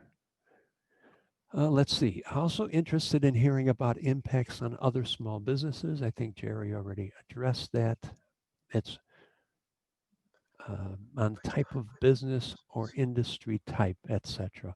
Well, of course, people in retail will be able to see that their customers have more money to spend. People in the healthcare industry, similarly, people will be patronizing the doctors, going to doctors more often, not putting things off, and so on. There are some businesses that don't have a strong consumer base that will have to make hard choices about how they want to deal with it. And you know, we have to acknowledge the fact that we cannot give a free lunch to everybody. As Jerry said, there kind of is a free lunch for the economy as a whole and for most residents, but some people are going to have to make hard choices. Some people in business, and we can't sugarcoat that. And in terms of specific businesses that gain versus lose, there is that information in the REMI report, which is still on the website. It's old, but should be reasonably reflective of what we'd expect. Yeah, of course, the businesses that will decline are the extraction businesses, fossil fuels, coal mining, oil and gas extraction. Those are not very labor-intensive businesses. So, and they are always in a risky situation as it is. So, as we probably heard, that a lot of these fracking wells have been very disappointing, and fracking companies have been going out of business. That's the world that they live in. Okay, back to Q&A. Could you comment? Oh wait, I'm jumping through something here. Trying to find the bar here. Whoops. The elevator. Somehow I jumped down about 100 questions. Yeah, so and just as a clarification, I know a couple of people have been chatting me this. Unfortunately, the way that Zoom's Q&A works is that I know for you as an attendee, you can't scroll as easy and organized way through upvotes. You can only see by chronology.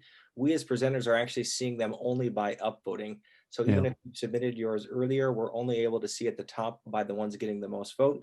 So Rick, you can still just go from the top here. Okay.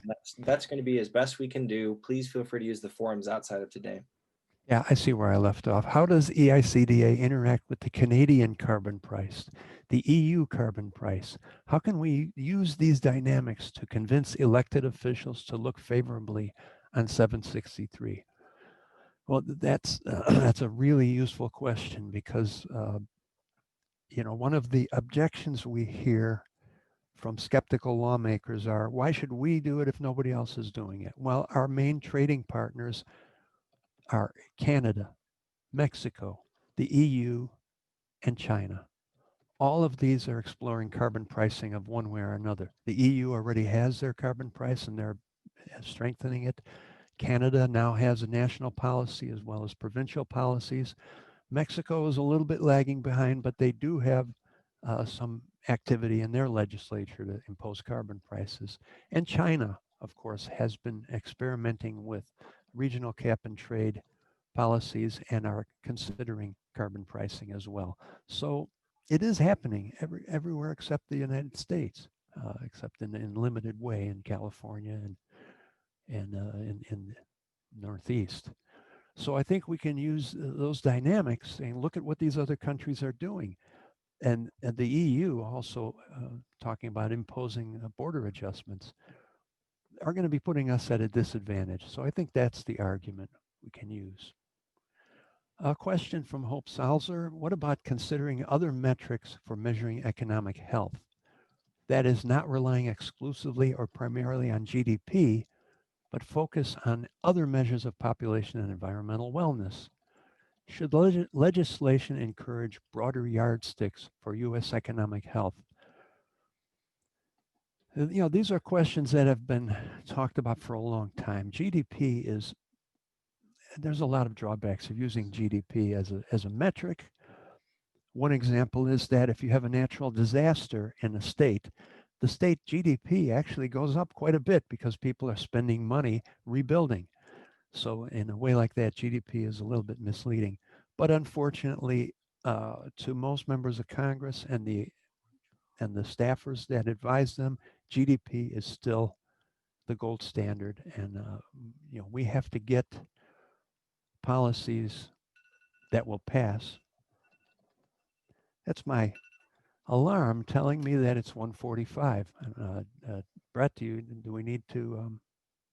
Yeah, I think as we've said here, given that we have so many questions, if it's all right, we're just going to keep going. People can take a break and have their own, no, we're only going to do Q&A. You're not going to miss the next presentation for another half hour. Okay. But given that we have so many questions we want to get to for the next 30 minutes, Jerry and Rick, it's still going to be your show. Okay. And Jerry, please jump in if you think you got an answer, because I'm once I get rolling, it's hard to shut me up. Well, I'm busy answering in the chat or in the Q&A. So okay, I'll try to do both, but I usually have trouble doing one thing at a time. Yeah. Here's a good question here from Paul Kane. I can't imagine an MOC explaining their vote for a carbon fee based on a no net change to GDP argument. What can we give them to say that their own constituents about the impact on their lives? Well, I think Jerry spelled it out beautifully, that the impact on GDP that we see in economic studies do not include health impacts, do not include the impacts of natural disasters that are fueled by climate change. So I think we tell them that it's going to have a very positive impact on GDP. It's just not the GDP metrics that you see from skeptics. One way that I've put it locally is to say, if there's no net impact, what this means is you are able to help solve climate change for free. What could be better than that? Everybody wants to know what they can do to solve climate change. Support this policy, get it in place, and then every time you go out and buy a product that is less carbon intensive or do something to reduce your carbon footprint, you're actually helping to solve climate change. And just by supporting this, you're doing something, and you're doing it for free. Question at the top here. I've been asked about the negative environmental impacts of clean energy, such as battery production. And I've been asked about the feasibility of recycling batteries from EVs. I've looked into this for info on this, but didn't find any. What do the panelists know about this? Well, the negative environmental impacts of clean energy are certainly, they certainly exist.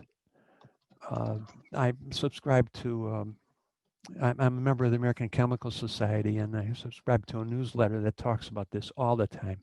And companies that make batteries and EVs are really working hard to figure out how to recycle batteries. There's a lot of work going on right now in that area and how to solve these problems. Right now, the impact of EVs, for example, on the population of vehicles is less than 1%. Is only about 3% of sales. But as that goes up, there will have to be solutions to these things. So when people say, oh, you don't want to support this renewable energy because it's bad for the environment, they're just blowing smoke. It's not, it's something that is going to be solved. And believe me, the implementation of a policy like this that encourages investment in solutions to those problems will really supercharge those efforts. And actually, I could, if you put that question in a forum, I'll try to see if I can find some articles that you can read about what's going on in that area. Let's see, from Ian. Polls suggest that Americans are almost as concerned about plastic pollution as climate change. Will the carbon fee be applied to plastic manufacturers? Yeah, I get a lot of questions directly on my email about this. What about plastic pollution?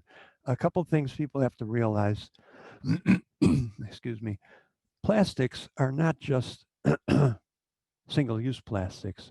The computer you're using or the phone you're watching this on is made largely of plastic. Your vehicles are made of plastic. Your furniture, your clothing, your shoes, all of these things are made from polymers, okay?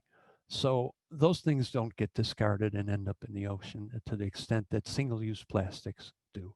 So that's the thing that people are concerned about: the straws, the bottles, the plastic microfibers that end up, that come from cosmetics or clothing, end up in waterways and in the oceans. The way to address that is to put a fee or a tax on single-use plastics. So it's not a suitable place in a climate policy to try to address plastic pollution. Now, all that said, I will mention that the carbon fee does increase the cost of producing plastics because it increases the cost of the carbon, carbon-rich fossil fuels that are used in the refining process. There is a refund of carbon fee for uses that do not, that sequester carbon, and producing plastics would generally garner a carbon fee refund because that's not being burned.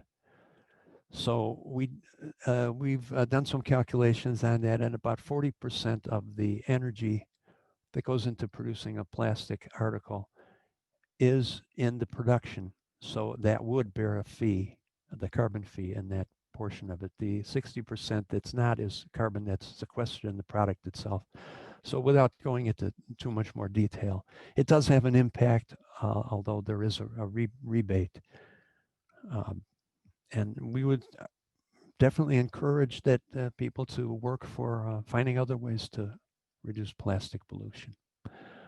Okay, how would you respond to someone who cites the 2018 Nobel Prize winner William Nordhaus, who claims that 4 degrees C of global warming is optimal, not optimal? I mean, Jerry's answering. I can, yeah. I didn't think it was 4C, but I've got a couple responses to it. One, he wrote an entire book, great book, in 2013 called The Climate Casino. So Nordhaus had created the DICE model and then wrote a New York Times bestseller called A Question of Balance, saying, yes, we need a carbon price, absolutely, but it's smaller than what Nicholas Stern is suggesting in the Stern Review. Question of balance. Okay, then he came back. Then I think the effects, then we had Hurricane Katrina, the effects of climate change began to show themselves.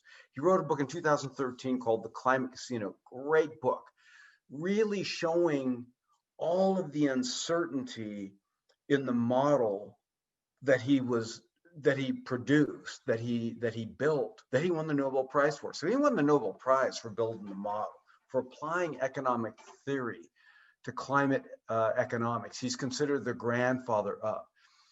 I think as he said in that book, Climate Casino, the optimal carbon price could be 3 times what I'm saying it is. There's that much uncertainty.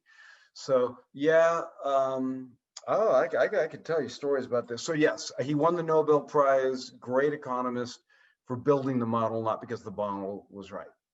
Yeah. I don't think any of us think 4C, which would be complete chaos, or 3C. But yeah, but I hear you. I May don't. have been 4 degrees F. I'm not sure. Let me get on. I thought 4C is high. I didn't think he was saying that was optimal.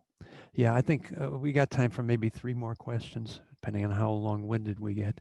On the slide, carbon cost versus carbon dividends, that those bar charts that I showed, what year and carbon prices is that? It's for year 1 with the $15 carbon price.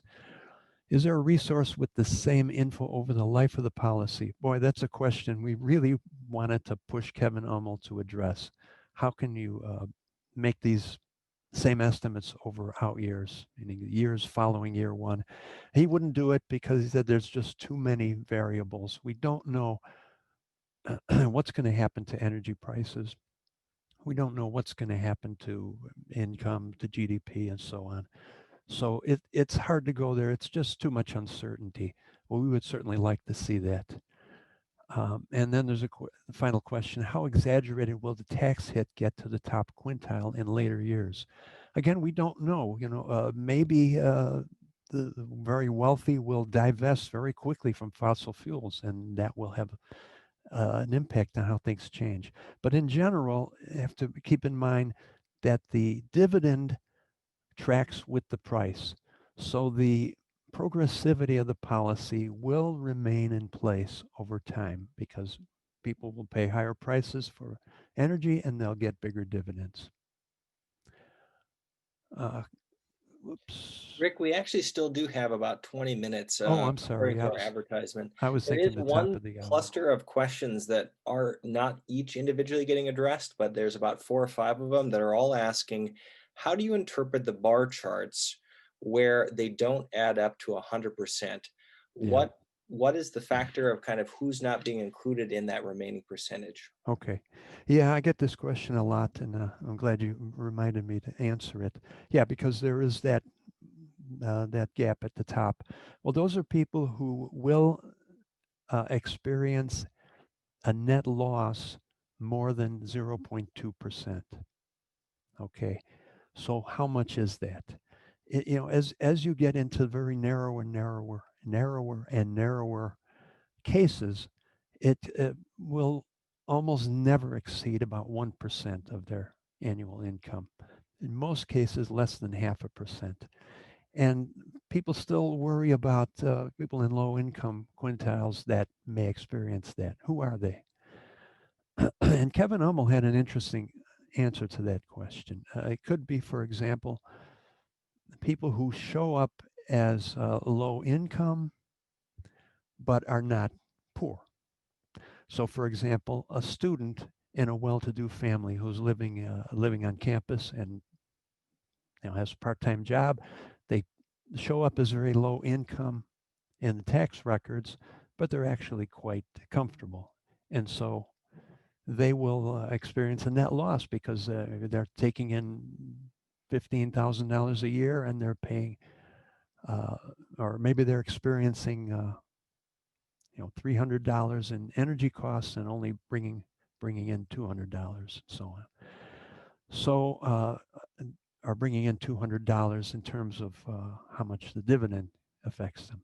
I'm garbling this a little bit, but in general, it would be people who fall in between the cracks in some cases, but as you can see, that gap is much higher in the higher income. So it's people who have a lot of money and will experience a large net loss in terms of dollars, but it's very small in terms of their household income. So hopefully that answered it. There's 2 other related questions to that here, just as a little review or a reprise. One of which is, why do businesses get 30% of the fee returned to them? Or kind of talking more about that 30% pass-through cost assumption again. Yeah. We don't know the reasons, but research that's been done, and I hope we can get you that the paper that showed that 30% shows that in some industries, the businesses do absorb quite a bit of the cost. In some cases, much as 70% of the cost of a new tax. And of course, since there are no carbon taxes, this is all done with modeling and speculation. Looking at the, I think the results in other countries most likely, probably because of competitive pressures. These may be industries that have a lot of slop in their books where they can cut costs. They may be implementing cost-cutting measures that they would have eventually gotten to, but just didn't do. But this will incentivize them to do it.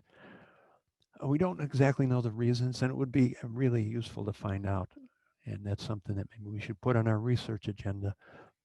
But just to go in a little bit what kind of a breakdown that is between different industries, the consensus is that the energy industries themselves, for example, oil refineries, will pass through 100% of their costs, or close to it, 95%. But industries that deal directly with consumer goods are the ones that will tend to pass through much less. And as you average it all out, that's what it comes to. And as I said in the presentation, that 30%, then those businesses have to decide where they're going to put that cost. And it could be in their stock prices, in which case it'll affect investors, or it could be in their payroll, where they may cut jobs or reduce wages. So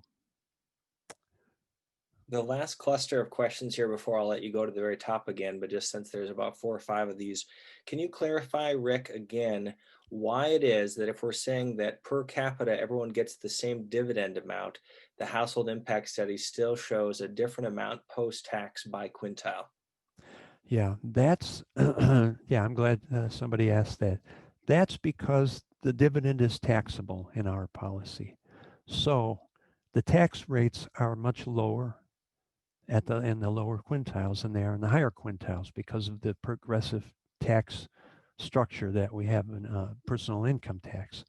So people who are receiving a dividend and are making $150,000 a year are going to pay a higher portion of that as in their income taxes. So that's why it's done that way.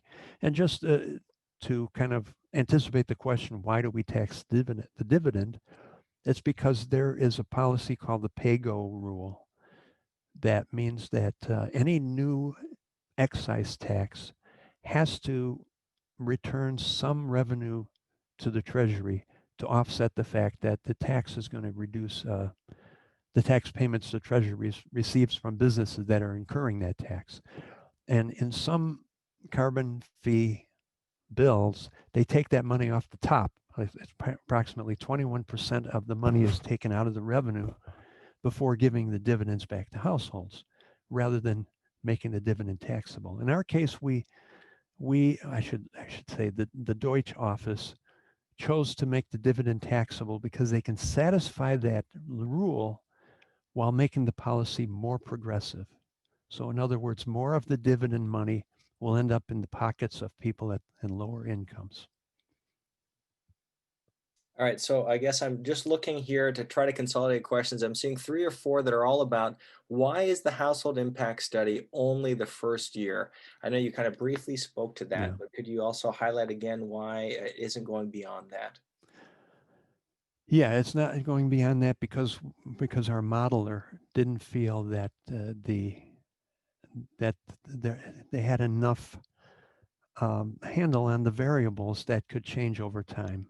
Said tax laws could change, politics could change, the progress of renewable energy. You know, which sectors are going to be hit the hardest or change the most. It's just too many unknowns, and so we had to respect that decision.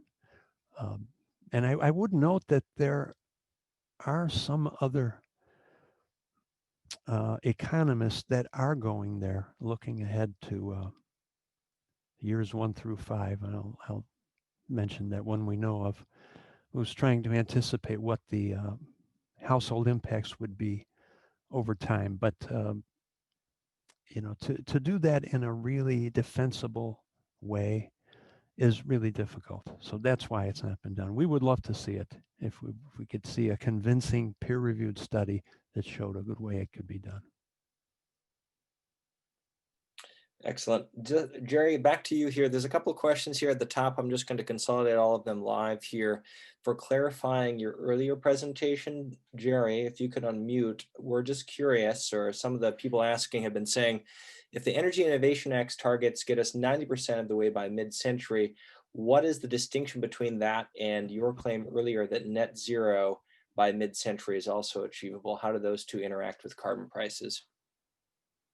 Okay. Our goal is 90% CO2 equivalent, so it contains, it includes some other gases. The CO2 in the report I discussed is just CO2. So 100% CO2, if this answers the question, gets us really close to our goal of 90% CO2 equivalent, all gases. In the exact same time frame. So they end up being really pretty similar goals. In reality, we're not going to be able to wring every last emission out of the economy, and the IPCC modeling very much reflects this. At some point in the next 15 years, 20 years, we're going to need for these technologies that remove carbon removal technologies to mature, become affordable, and begin drawing down. I mean, that's how we're going to actually reduce emissions. And so that will be necessary. So I hope I've answered the question. But the two objectives are really pretty similar. All right, we'll look and see in clarification for Q&A here. There's a couple more clusters around the impacts on local government. We've talked about local business. Yeah. Can you speak more on local government? Wow. We've had a paper written by the co-lead of the Economics Policy Network, Michael Jones, and someone he collaborates with.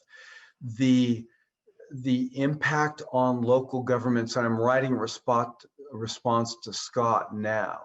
The impact on local governments is minimal. There are certain governments that are more adversely affected. And I'm not going to remember well what they are now. But let's remember, I think what Scott had asked is, what about state and local governments, which are going to pay higher costs but don't get the fee? And faith organizations, which also are going to pay higher energy costs and such, and aren't going to get the fee. And so it's very similar to the competitive businesses, right? The small competitive businesses, the dry cleaner, the grocery store. They're going to pay higher costs. They're not going to get the fee, but all of their constituents now have more money to spend. One of the places they spend it is at church. As I said to Scott, tongue in cheek, you got to live somewhere in terms of the local government. You got to pray somewhere. So I think we're all in the same situation. You're not impacted negatively much at all, and everybody's in the same boat, and we're all going to have to adjust. And there's one primary adjustment that will be on the table for everybody, and that's reducing emissions. That's exactly why we're doing this. Is it going to be, if you don't like change, you're going to like this? Maybe not so much, but it's necessary, right? This is exactly what we have to do. And doing it through a carbon price means doing it at less expense and being good, substantially good for all of us. So tell them that, maybe that, so I hope that makes folks like state and local governments feel better. Everybody's in the same boat. Your folks are going to have more money to spend. Yeah. And to help, I put a link just to call this out. The Economics Policy Network is a wonderful network of leaders that are economists and have economics background that CCL has been able to really leverage for a wonderful series of white papers. I've put a link to their most recent paper on local government impacts in the chat, as well as a link to their action team. If you click on either of those links, please feel free to explore and post more questions after today. That's going to be one of the most direct ways for people to follow up on questions they haven't got to today, and just can't underscore enough how much we appreciate all the leadership in the Economics Policy Network. You have more, Brett, for Jerry? Well, so I think we've got just a heads up for everyone on the line. I know that at this point we've got about 7 minutes left, and I've identified a lot of the clusters of questions. So given that we're telling people to upvote things, if you could, both of you just kind of scan through the ones that remain at the very top. Let's do our best to get about 3 or 4 more of these. And for those on the line, if you have your question or have a question that hasn't been answered yet, please upvote those. Steve asks a common question that I hear, Steve Selby. If renewables employ twice as many people, and I don't know if it's, well, okay, it's more people, and at similar wages to oil and gas, doesn't that mean that energy will cost twice as much? You know, understand the analysis? No. One of the things that's going to help pay for this is there will be substantial energy savings, energy efficiencies. So there may be a higher labor cost, but the total cost to the consumer won't necessarily increase significantly. I love how the Senate report talked about this. Read the executive summary. I think it's only a few pages, if nothing else. They said, gee, can we afford this? We can't afford not to do it. They said the savings from energy savings, savings from climate damages, health impacts, will, this thing's going to pay for itself. Yeah. And they were talking about a policy that would cost $400 billion a year. And they're right. There's strong net benefits. So very good point, Steve, but I think there's a lot of energy savings that will offset any costs. Let me also mention that the energy will not cost twice as much because there's no cost of the fuel. The sun and the wind are free. So better answer. Thanks, Rick. The number of people, yeah, maybe twice as much, but the fuel cost is zero. Very good. You got a question in there from James. Yeah, James McCoy. The 2016 impact study was based on impact in the first year of implementation with no consideration of how changes in behavior would affect the impact. Does the 2020 impact study take such changes in behavior into consideration?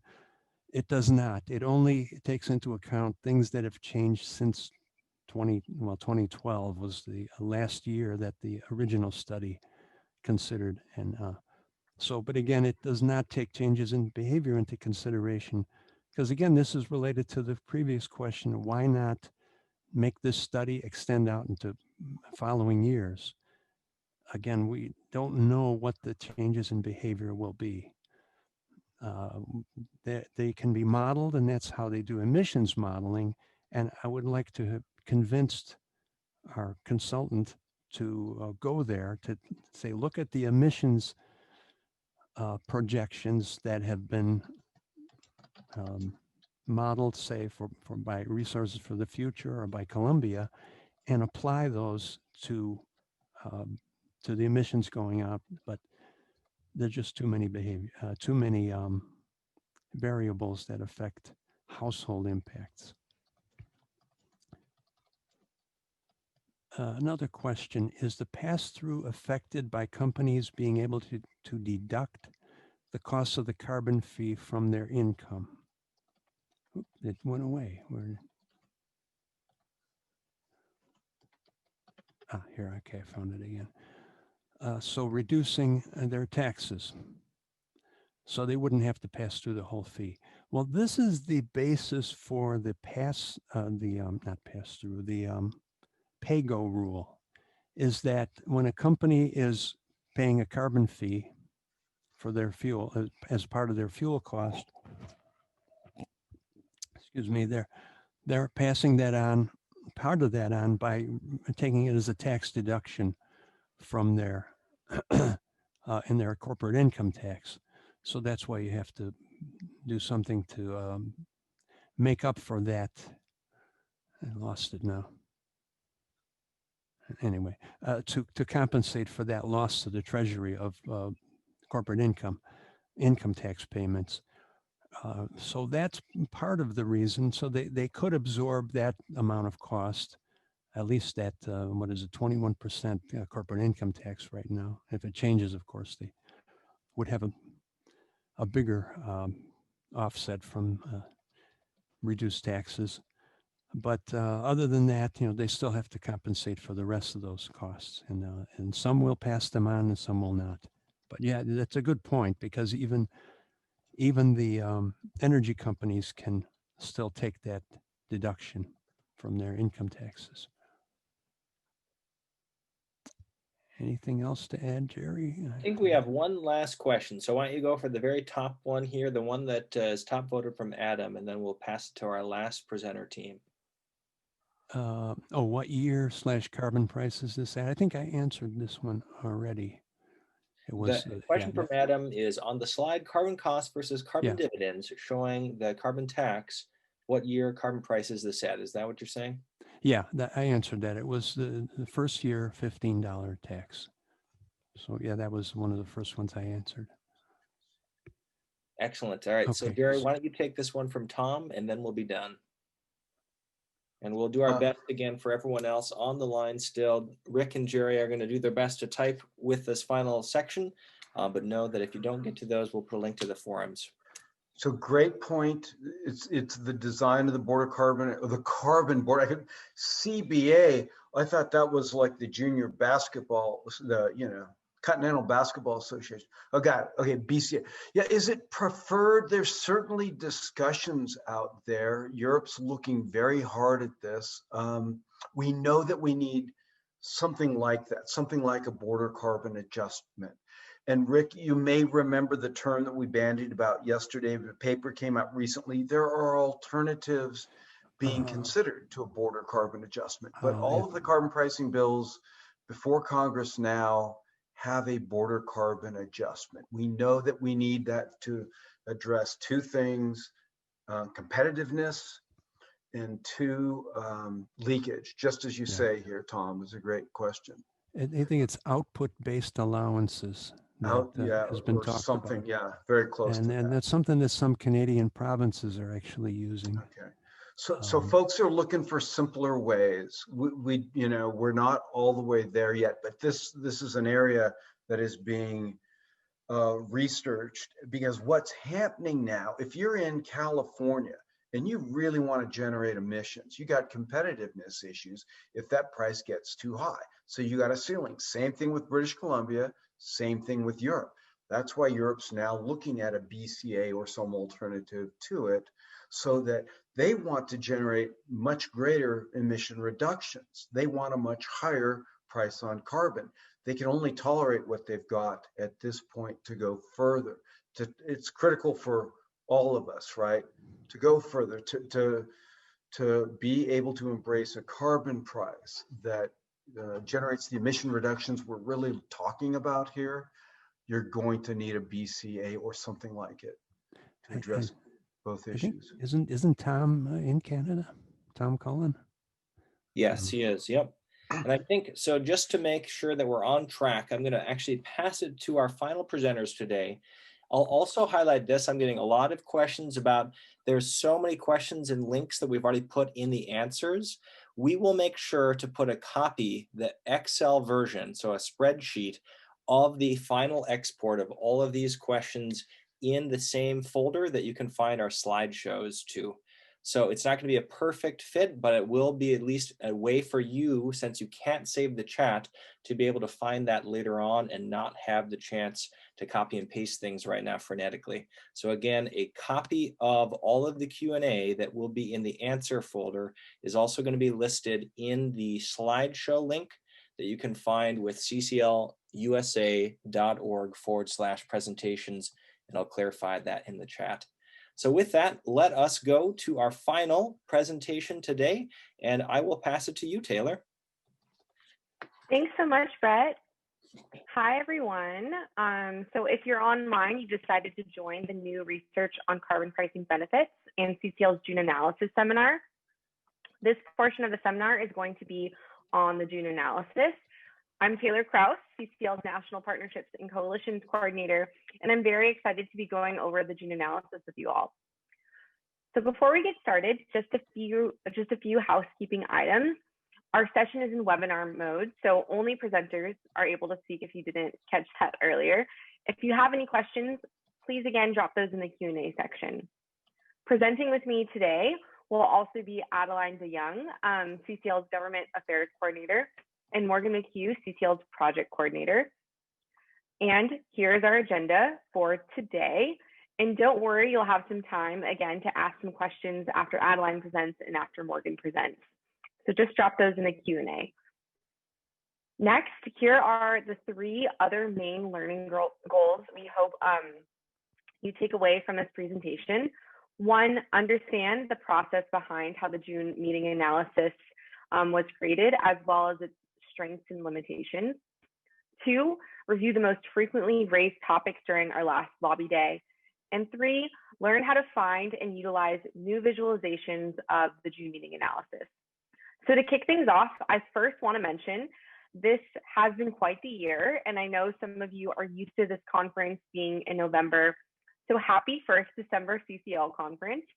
The second thing that I want to cover is that unlike in years past, during our December lobby meetings, we are asking that the June analysis not be what you primarily discuss in your meetings upcoming this week. The number one thing that we refer to as the primary ask is what our government affairs team would like you to discuss in your lobby meetings.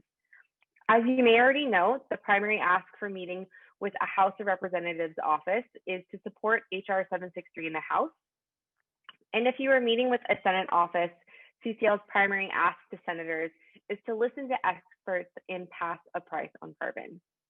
We also have 4 different supporting asks for you to choose from.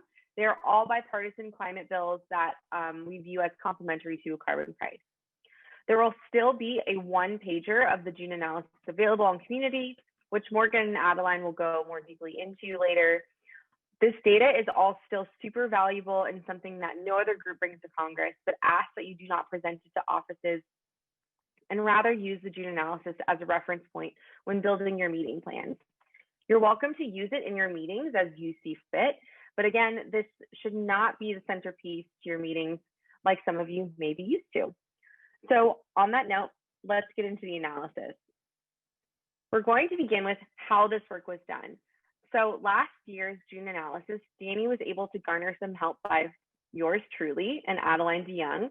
You might remember that our June conference was the first ever virtual lobby day, and it was a total success. Congressional offices love meeting with you all so much that we were able to get 434 virtual lobby meetings. That's a lot. Our lobby day being virtual allowed lobby meetings to be more widely attended by folks that might not otherwise be able to make their way to DC in person.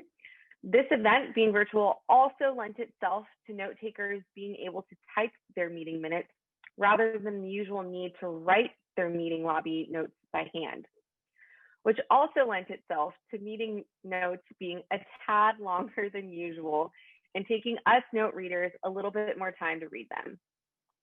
Although Adeline and I are now seasoned meeting note analysts, our team was steadfast in ensuring the integrity of the June analysis. So just like last year, Danny would meet weekly with Adeline and me to make sure we were all on the same page in terms of our interpretation of meeting notes, relative definitions of topics marked in the meeting notes, and other synergies to ensure quality control to the June analysis. We did this every week for months, and actually all the way up until a few weeks ago. Luckily, Adeline and I were also trained up last year and helped Danny with the last June analysis, so that this year, in order to allow Danny more time to work on other priorities as a VP of an ever-growing organization, Adeline and I actually took on the majority of the meeting notes for our analysis. So to continue on how this was done, Right after our virtual lobby day, Danny, Adeline, and I started on the June analysis. This was done in 3 stages. The first was a centralization and simplification of note stage. Second, there was a careful reading, category determination, and counting. And third, and lastly, analysis. For stage 1, we want to acknowledge Brian Hermson, who helped pull out all the notes that you all submitted and put them into a nice, clean spreadsheet for us to work off of. And also a thanks to our fellows and interns, Diego Garrison, Aruj Yusuf, and Hardy Alms, who went through the notes and took out minor details that are useful to you, but not necessarily useful for our legislative analysis. So things like relationship building, hometowns, or where the staffer went to college, they might be important for you to look back on, but not necessarily for our government affairs team. So let's go ahead and look at what this spreadsheet that I was talking about looks like. This is an example of what we're looking at. So in the first column, this refers to the state and then which of the 2 possible senators. So the senior or the junior senator. Or if this is for a House of Representatives office, the number that is associated with which congressional district that they represent. The second column is the party, where R is for Republican and D is for Democrat. The third column is the number of meetings for that day. The fourth column is the party where, the fourth column labeled committees is for the committees of jurisdiction of HR 763 that the member of Congress is actually on. And the fifth raw meeting type column was used to mark which staff our volunteers met with. The last column, called highest rank, is to see who the highest ranking staff member or the member of Congress themselves that were able to attend the meeting. And here's an example of the different things we're looking for and pulling out of the notes. On the top left in the green circle, you can see our rankings for Democrats and Republicans. Tiers were used to rank only Republican offices. So tier 1 ranking was given to Republican offices, indicating clear and genuine interest in our proposal. Tier 2 was given to offices who are quiet, interest may be unclear. And tier 3 was given to offices who are clearly uninterested or hostile to our lobbyists. We also ranked Democrats in a similar fashion by a 1, 2, or 3, but using different guidelines. So Democrat offices deemed to be active were given a 1, and as they demonstrated energy and engagement trying to solve the problem of climate change. Passive offices were given a 2, as they were not currently acting on climate, but nor were particularly pessimistic. Jaded offices were given a 3, as they demonstrated bitterness towards Republicans or general hopelessness about getting anything done. As a result, they come across as hostile to our volunteers, and note that active and jaded are not necessarily mutually exclusive, but we picked one. Lastly, if the notes are too vague to make any kind of determination, we gave the offices a 4 ranking rather than just trying to guess where that office was at. These rankings are by far the most subjective part of the process, and also the part we spent the most time trying to get right between the 3 of us when Danny was training Adeline and I. And again, we refined this year. So after the rankings, we have different topics that we tracked. There were 79 topics this year that we were tracking, which if you think sounds like a lot, you're exactly right. It takes us forever. So we also have a code for tracking topics that is also a numerical coding. A 1 was if the topic was raised as a concern, 2 if it was raised as a question, 3 as a suggested focus, and 4 as an interest, and 5 as a comment or other. Usually a statement of fact or the context in which it was raised was unclear. We only track a topic if the office brought it up themselves or if they ran with it after it was brought up by a volunteer. So say a volunteer mentions the dividend part of the proposal and the notes indicated that the staffer nodded in understanding. That is not something that we would track, but if a volunteer brings up the dividend and the staffer asks a follow-up question, then we would track that even though the office wasn't the one that originally raised that topic. Some notes of caution some notes of caution to finish us off. The meetings vary in length and content. It's not as if the meeting notes are all uniform. Some meeting notes have over 1,500 words and some have fewer than 40. So the quality of notes varies as well. Although they are getting better every single year, it's also worth mentioning that there's also very little review on these. Danny, Adeline, and I would occasionally be able to sit down together when we were in the office, when the world was open, and this would probably happen once every week, if not twice, and review one set of notes each, just to make sure that we were all on the same page. But this also is something that takes a lot of time, and originally was to make sure when we were originally being trained that we were all on the same page, and there's just simply no way we could have reviewed every single set of notes. Lastly, although Adeline and I have formalized a process to harmonize our analysis with Danny, we want to mention that we were not formally trained in this process. And with that, I'll pass it off to Adeline. All right, thanks, Taylor. So what did we find in the June analysis this year? There is a 2-page document available to you with a summary of our findings. It has a table showing our most frequently raised topics on the front, followed by top topics by party. On the back, it shows a breakdown of a few of these topics by region. You'll be able to access the document on Community, which Morgan will cover later in this session.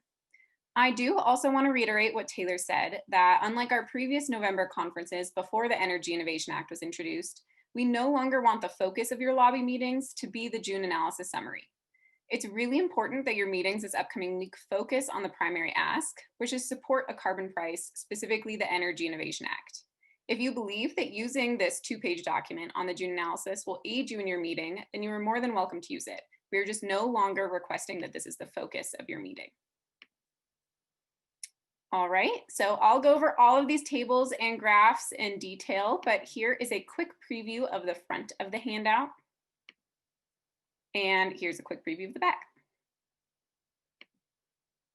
All right, so let's get started. Here are the most frequently raised topic areas this year. The topics are sorted by most common on the left to less common on the right. The numbers shaded in red show the number of times the topic was brought up by a Republican office, and the numbers shaded in blue show the number of times that same topic was brought up by a Democrat office. Dividend was the most commonly brought up topic, followed by jobs, carbon capture sequestration, frontline communities and environmental justice, infrastructure, and agriculture. So there are a lot of interesting things about this. For one, the only one of these that was a top topic in June of 2019 was the dividend. Everything else has changed, which isn't super surprising given 2020 has been a year unlike any other, but I'll go into context for each of these a little bit. So the dividend came up in 25% of all meetings. This being the #1 topic really shows that offices are having good conversations about a major component of the Energy Innovation Act. Jobs coming in as the second most brought up topic is no surprise. In June, we were 3 months into the pandemic, and obviously job loss is a huge factor for every member of Congress. As Taylor mentioned previously, we track how these topics come up, whether it's a question, concern, comment, or interest. While we might expect that during these times, jobs would be coming up as a concern most often, it actually came up most often as an interest. In fact, over half of the mentions of jobs were in the form of an interest. And I take this as a really positive thing, meaning that offices are showing interest in policies that are going to spur jobs, something that the Energy Innovation Act is great at. The third most brought up topic was CCS, or carbon capture sequestration. Unsurprisingly, this was usually in the form of an interest, almost 75% of the time. For context, a likely reason this topic was brought up so much is because one of the supporting asks CCL volunteers were bringing to their members this June was the Use It Act, which stipulates funding and research and development into CCS. Frontline communities and environmental justice was the fourth most brought up topic this June. Given that our lobby day was only a few weeks after the death of George Floyd, environmental justice was something that was much more prominent in the media and in the minds of members of Congress than it had been in previous lobby days. What's really interesting about this topic is that if you look at the numbers, while it's fourth overall, it came up in 74 Democrat offices and only in 1 Republican office. Frontline communities and environmental justice was actually the top topic for Democrats and one of the least brought up for Republicans. Understanding this context is really important because even though frontline communities and environmental justice was a top topic for Congress overall, it's clearly something that's much more on the minds of the Democratic Party.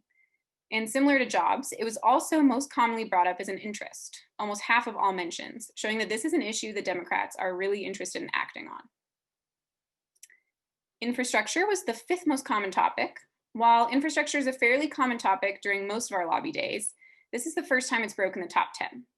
This bump in 2020 is likely because Congress was gearing up to pass a large infrastructure bill during our lobby day this year. That infrastructure package came in the form of HR 2, and the House version passed just a few weeks after our lobby day, and it included 2 of the supporting asks CCL advocates for, the Reclaim Act and the BEST Act. The 6th most common topic was agriculture, most commonly coming up as an interest. This increase in mentions is likely because many CCL volunteers use the Growing Climate Solutions Act as a secondary ask, which focuses on agriculture-based climate solutions. All right, so underneath the overall top topics is a new graphic representation made possible by Morgan McCue and Brian Hermsen.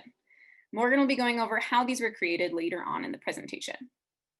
And so this graphic representation is really nice. Not only does it show that the dividend was by far the most popular topic, with the other 5 all relatively similar to each other, but it also dives deeper into the difference between the top topics brought up by Democrats and Republicans.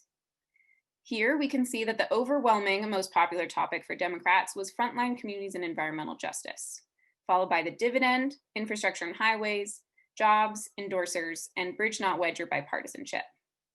For Republicans in Congress, the top 6 topics were the border adjustment, followed by the dividend, carbon capture sequestration, agriculture, jobs, and nuclear energy. Acknowledging these differences really helps us understand what offices are most interested in and can help us build possible pathways forward within each party based on what topics excite them or concern them. All right, so moving on to the back side of the handout, we have a regional breakdown for 5 of the top topics. So here's the regional breakdown for mentions of the dividend. Darker blue shades represent higher percentages of mentions in the region, and lighter shades moving into yellow represent less frequent percentages of mentions in the region. So here we can see that the dividend was brought up consistently across all regions. The next map isn't so uniform. As one could expect, the topic of agriculture was brought up much more frequently in the regions CCL refers to as north winds and tornadoes, which contain North and South Dakota, Minnesota, Iowa, Nebraska, Kansas, Missouri, Arkansas, and Oklahoma. These 2 regions contain a large portion of the agriculture industry in the US, so it's unsurprising that members of Congress there are interested in this topic. The next map mentions the border adjustment and related topics, and it's a little less expected at first glance. While most of the large ports are trade points with other countries that are along the coasts, the inland regions actually brought up the topic of border adjustment much more frequently. However, as we learned by the top topic split by party, the border adjustment was the most commonly brought up topic in Republican offices, and it didn't make it into the top 6 for Democrats. So it makes sense that these inland regions that tend to lean more Republican have a higher percentage of mentions. Next is frontline communities and environmental justice. Again, we learned when going over the top topics that this topic was brought up 72 times by Democrats and only once by a Republican. So it makes sense that the regions with more Democrats are shaded darker blue. And if you're wondering why all Republican Alaska is shaded dark blue, that's because Alaska is part of the greater Pacific Northwest region, along with Washington, Oregon, Idaho, and Hawaii. And the last map we have shows the topic of carbon capture and sequestration. This topic was brought up by both parties, but it made it into the top topics for Republicans. So it makes sense that the regions with the most mentions of CCS are more Republican-leaning regions. It also makes sense that the region CCL refers to as Appalachia, containing Kentucky, Pennsylvania, Tennessee, and Virginia, and West Virginia, has a higher percentage of mentions of carbon capture and sequestration, as coal communities are particularly interested in the prospects of CCS. All right, and that brings us to our first short Q&A session. Remember to put your questions in the Q&A feature rather than the chat. And Brett, do you mind telling us how much time we have for Q&A right now to stay on time? Yeah, absolutely. Let's do 5 minutes. And the biggest question I'll just name right off the top of the head is the question about note taking. Is there a best resource or recommendation? A couple of people have been asking about that. Great, yeah. So when taking your notes for your meetings and I know Danny's gone over this a lot of times, but the thing that we're most interested in is what the office has to say. And as Taylor talked about when going over how we mark different topics come up, we only mark something if it's the office brought it up or they're really responding and running with a topic that the CCL volunteers brought up. So when you're taking your notes, we understand that it's also helpful for you to, put in some things of what your meeting is talking about, but really focusing the meat of your notes on how that office is responding. And Taylor, do you have anything to add there? I will also add that in the chat, I just dropped the community resource on how to take great notes. But like Adeline said, we're really interested in what the staffers have to say and what the members of Congress have to say. And so if you can try to dictate their thoughts in their words as best as you can, that really helps us out. All right. Someone asked in the chat, can you provide a list of categories that we should track? So we look over at what I think Taylor mentioned, it's 79 different topics. You don't need to be tracking all of those. We just really want you to track everything that office is bringing up. And yeah, we'll be marking if it's on the list of ours, but don't worry, don't try to bring up things in the meeting just because it's a topic that we track. These are just ones that we tend to see coming up the most frequently over the past 5 or 6 years that Danny's been doing this. Okay, sorry, there's so many questions still from Rick and Jerry. I'm trying to find specific ones. Okay, don't recall whether you already have this on instructions, but you recommend reviewing notes with lobby team before submission seems valuable. Yes, definitely do that. Anytime I've been in a lobby team meeting, we've always tried to do this because no matter how good you are at taking notes in the middle of your meeting, there's always going to be something that the note taker missed and someone else remembers. So that's a really good idea to share your meeting notes with everyone that was, or all the CCL volunteers that were present in the meeting to make sure you captured everything. Adeline, if I could jump in really quickly, I'd forgotten to mention, I had asked Dr. Rob Byron, who's one of the co-leads of our health action team, to be available for questions on health co-benefits. There's an amazing amount of research that's really supportive of what we're doing that's coming out. So go ahead and put in Q&A if you've got very specific questions on health co-benefits. Thanks. And I think with that, let's go to Morgan, and then after Morgan's section, we can make sure to wrap up any of the other questions that we haven't gotten to yet for your final section here, Adeline and Taylor. Thanks so much. Thanks, Brett. All right, yeah, thanks so much, Adeline and Taylor. So I want to preface this by saying that there will be time for questions at the end of my presentation as well, and I will be doing a quick showing of where to find the resources on community, so hang on till the end. First off, although I am giving this portion of the presentation today, this work of putting together new charts and visualizations was a team effort done in coordination with Brian Hermsen. Danny and the DC team were interested in viewing the data differently, so he really was the brains behind the code that was built in order to get to where we did, so thank you, Brian. Secondly, I want to emphasize that the data and findings we are showing you today could not have been created without your tremendous work. We wanted to pull as many key points out of the amazing work that you did, so we tried to slice and dice the data as much as possible to explore the plethora of information you provided. Volunteers submitted over 256,000 words of meeting minutes, and this was an effort to make sure we're drawing as many insights as possible out of all of the work and all of that information.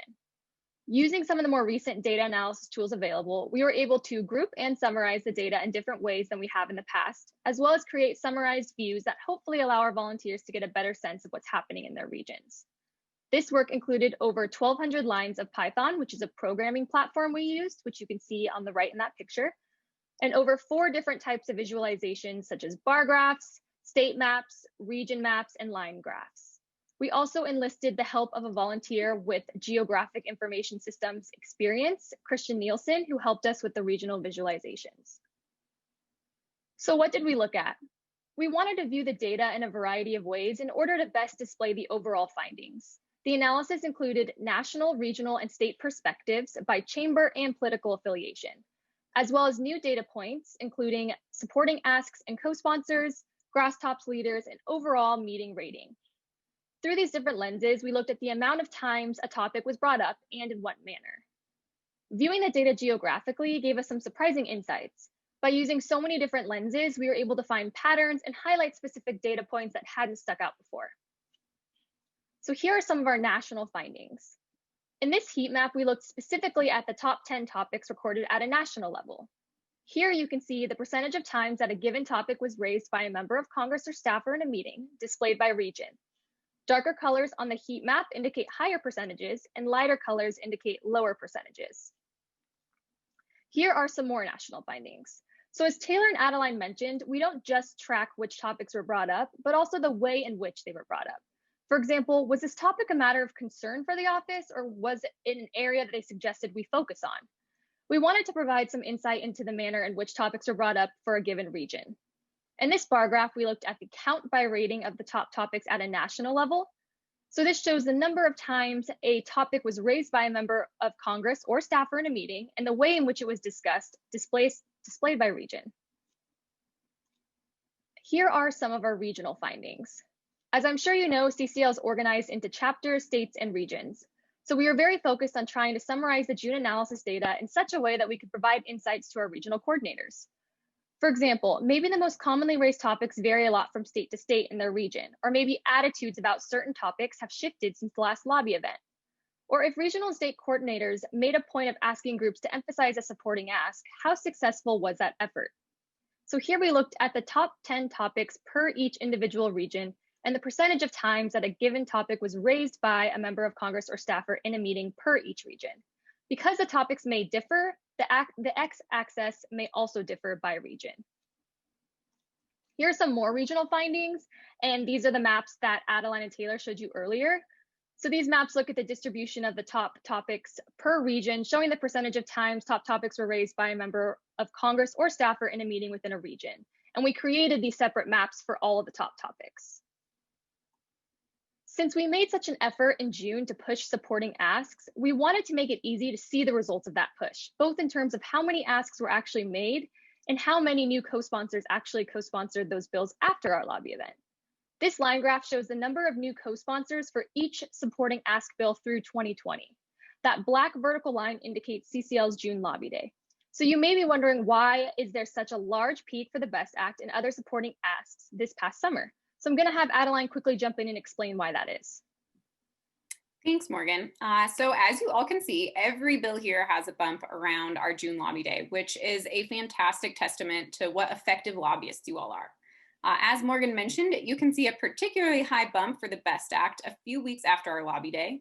So what happened here is that the lead sponsor of the BEST Act, Congressman Foster, his staff reached out to CCL's Government Affairs team and asked if we could have our volunteers help them get as many new co-sponsors on the bill as possible before it was reported out of committee in the House and could no longer gain new co-sponsors.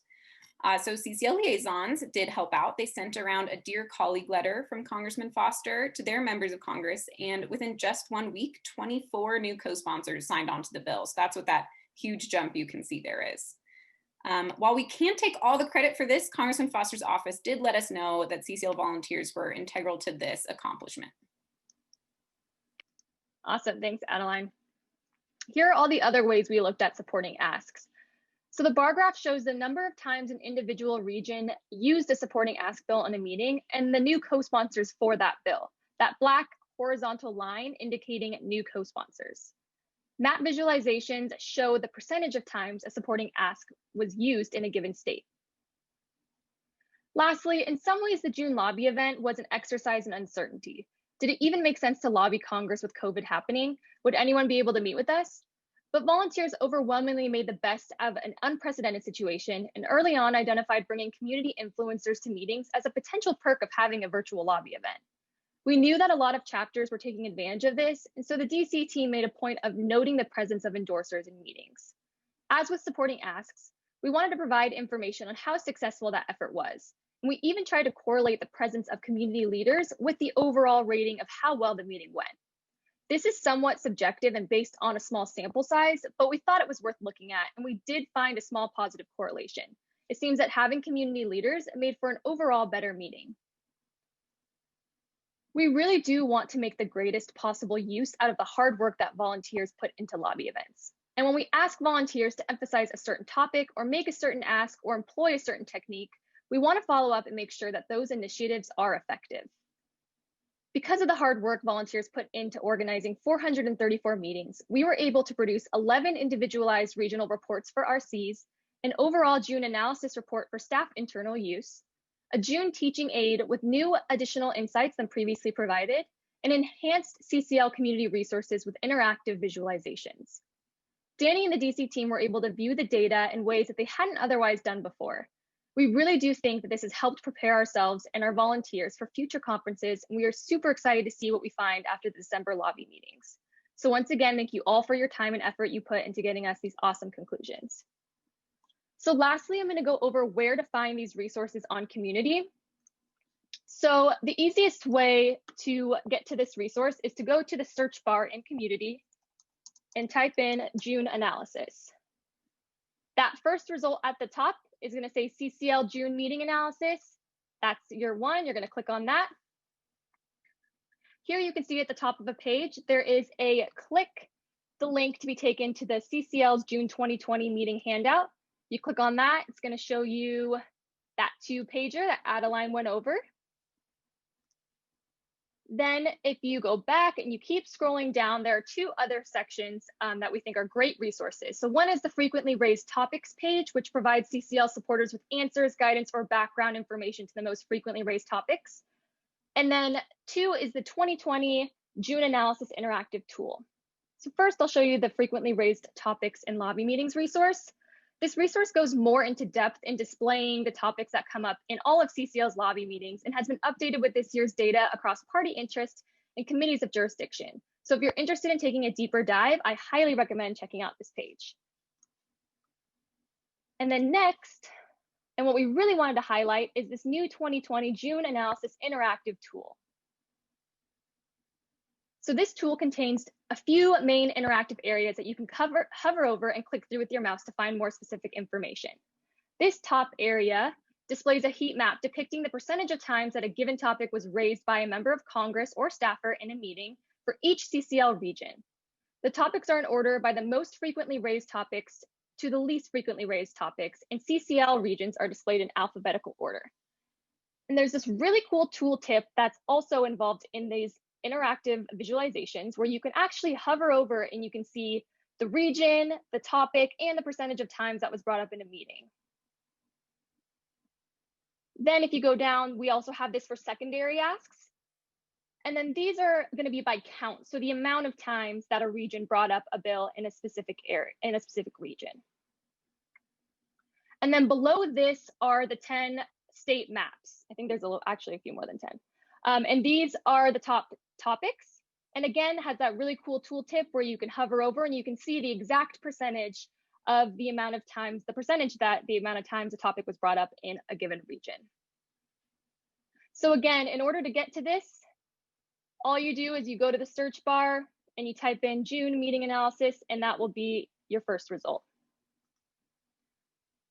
We are super, super excited about this new interactive tool, and we can't wait for you to try it out.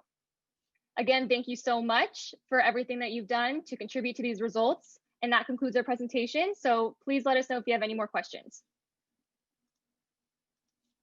Excellent work, and thank you so much, Morgan and Adeline and Taylor. I know that we still have about 9 minutes to be able to highlight any questions that are still remaining, especially for this last section focusing on the June meeting analysis. Do you 3 want me to kind of read through the questions that are still remaining? Do you have a couple in mind that you've seen that specifically get to that? I think we've got it, Brett. Feel free to jump in if you see something that we miss, because I know they're kind of all over the place.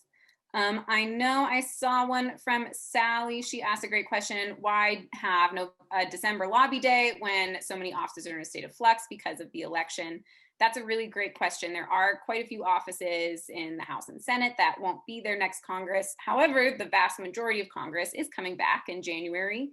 And one of the things we really want to make sure to do is set the Energy Innovation Act up for success as best as we can, starting the new Congress for a reintroduction and making sure that we can get that reintroduction done with as many new co-sponsors on the Deutsche Bill as possible. So that's one of the main goals of this lobby day. Taylor or Morgan, I don't know if you have anything you want to add on that question. Nope, I think that was the perfect answer, Adeline. Thank you. Also in the chat, we have, do you have any tips for reviewing the websites for our reps or senators to identify their interests. Any other tips to prepare for our meetings? And so I would say make sure you're checking in with your meeting lead. Your meeting lead should have received, and you should have also received, bios on the representatives or the senators that you will be meeting with. And those are some really great background information to utilize. Again, though, every representative or senator does have their own website, and I think that if you're looking for additional ways to look them up, you can do that, or going through their social media platforms. Does anyone else have an addition? Yeah, go ahead, Morgan. Oh, I was just going to read off another question. I thought you covered that perfectly. I saw that a few people had asked about the number of meetings, that there were 434. There are 535 total offices. However, we reach out to all of them, but we don't always get every single office to meet with us. So that's why it's out of 434 instead of 535. And it also goes without saying that when we're able to meet in person, congressional offices love meeting with CCL volunteers, and we're usually pretty darn close to that 535. But our last June conference was virtual, and some congressional offices were still configuring what was appropriate for their office to meet on a virtual platform. And so that is due to the 434 versus the usual 500 something meetings we have. And then regarding the slides and the charts, Brian Hermson and myself worked together in Python programming to design those charts. I see a good question from Judith. She said, I see in the Northeast and Mid-Atlantic that endorsers was the third most frequently raised topic. Can you tell us anything about this? So endorsers, that is often a topic that's most brought up as a suggested focus or an interest. So is this a suggested focus in that meeting, the member of Congress or staffer might have been listing local organizations or prominent leaders within the district that would be good to get endorsements from, or say that an endorser came to the meeting with you in your virtual lobby meeting in June. They might have been thanking that endorser, saying how important it was to hear from that group, and so that might have been the reason it was brought up. So it's most often a thanks or a suggested focus. So when you get the previous lobby meeting notes from whoever you're lobbying in December, you can look and see if they had specifically asked for anything on that. Oh, I also thought Mark made a really good point about having these meetings in December, is that even if you're meeting with an office where the member of Congress is retiring or lost their election, they have staff members that are likely going to stay on the Hill and move to another office. So it's still really important to maintain those relationships, and you can ask where they're going next. I see a few questions about the findings between the Senate and the House. We did find data on that, and we made some charts for that. I believe we kept that to our staff internal use in our RC documents. Adeline and Taylor, I don't know if you want to speak any more to that. Yeah, I don't think we published that. A lot of times it's kind of tricky if we show like a state level data on Senate meetings, then you can see exactly like which, there's only 2 senators, so you know what they were bringing up. So we have to keep those internal for purposes such as that. But there are, I think Morgan, there might have even been one on your slide, right, that just like has the top topics for Senate versus House. So you can see those, but they're usually, I think they're usually pretty similar.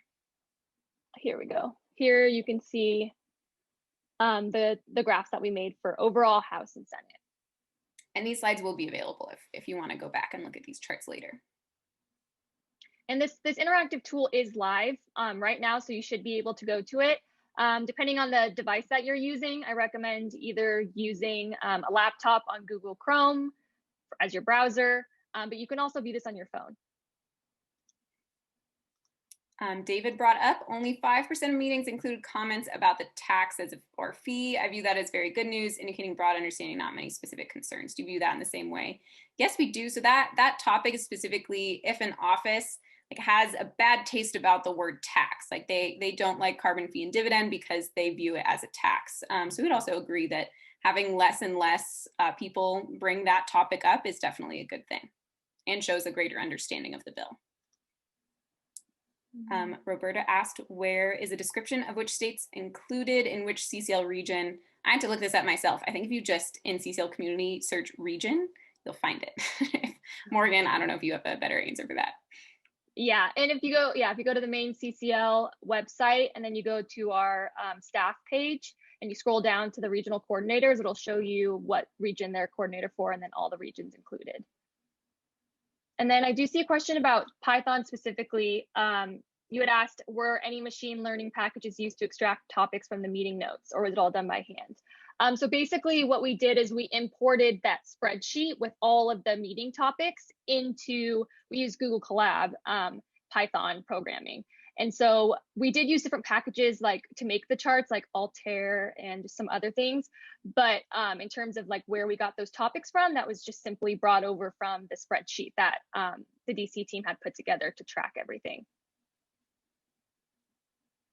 I also see a note from Cliff saying he was surprised to see 0 endorsers attending meetings in the Mid-Atlantic region.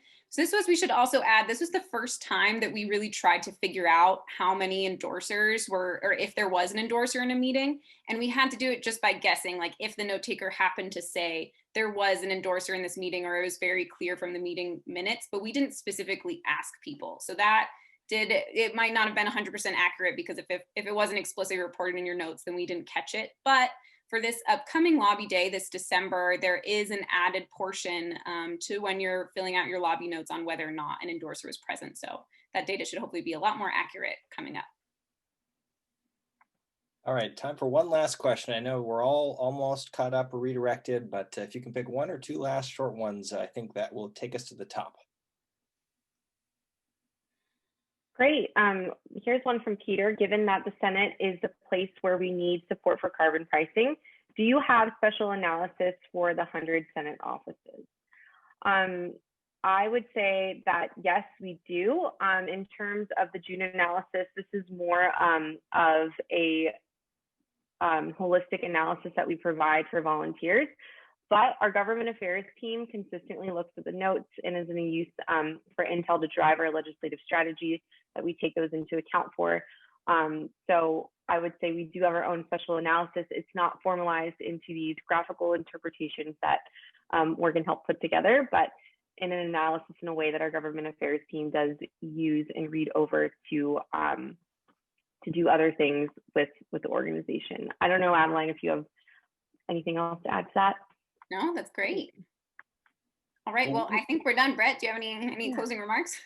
I think that the key thing here is that I know that for all that attended today, we covered a lot of information, but we probably didn't cover everything you were looking for. So know that even though today we would be happy to follow up and spend the next 3 hours, given that it's already been 3 hours and we're probably already at information overload, please feel free to follow up in the forums. All the links should be available, not just to this seminar, but to all of the presentations yesterday. On that short link I just put in the chat, cclusa.org/presentations.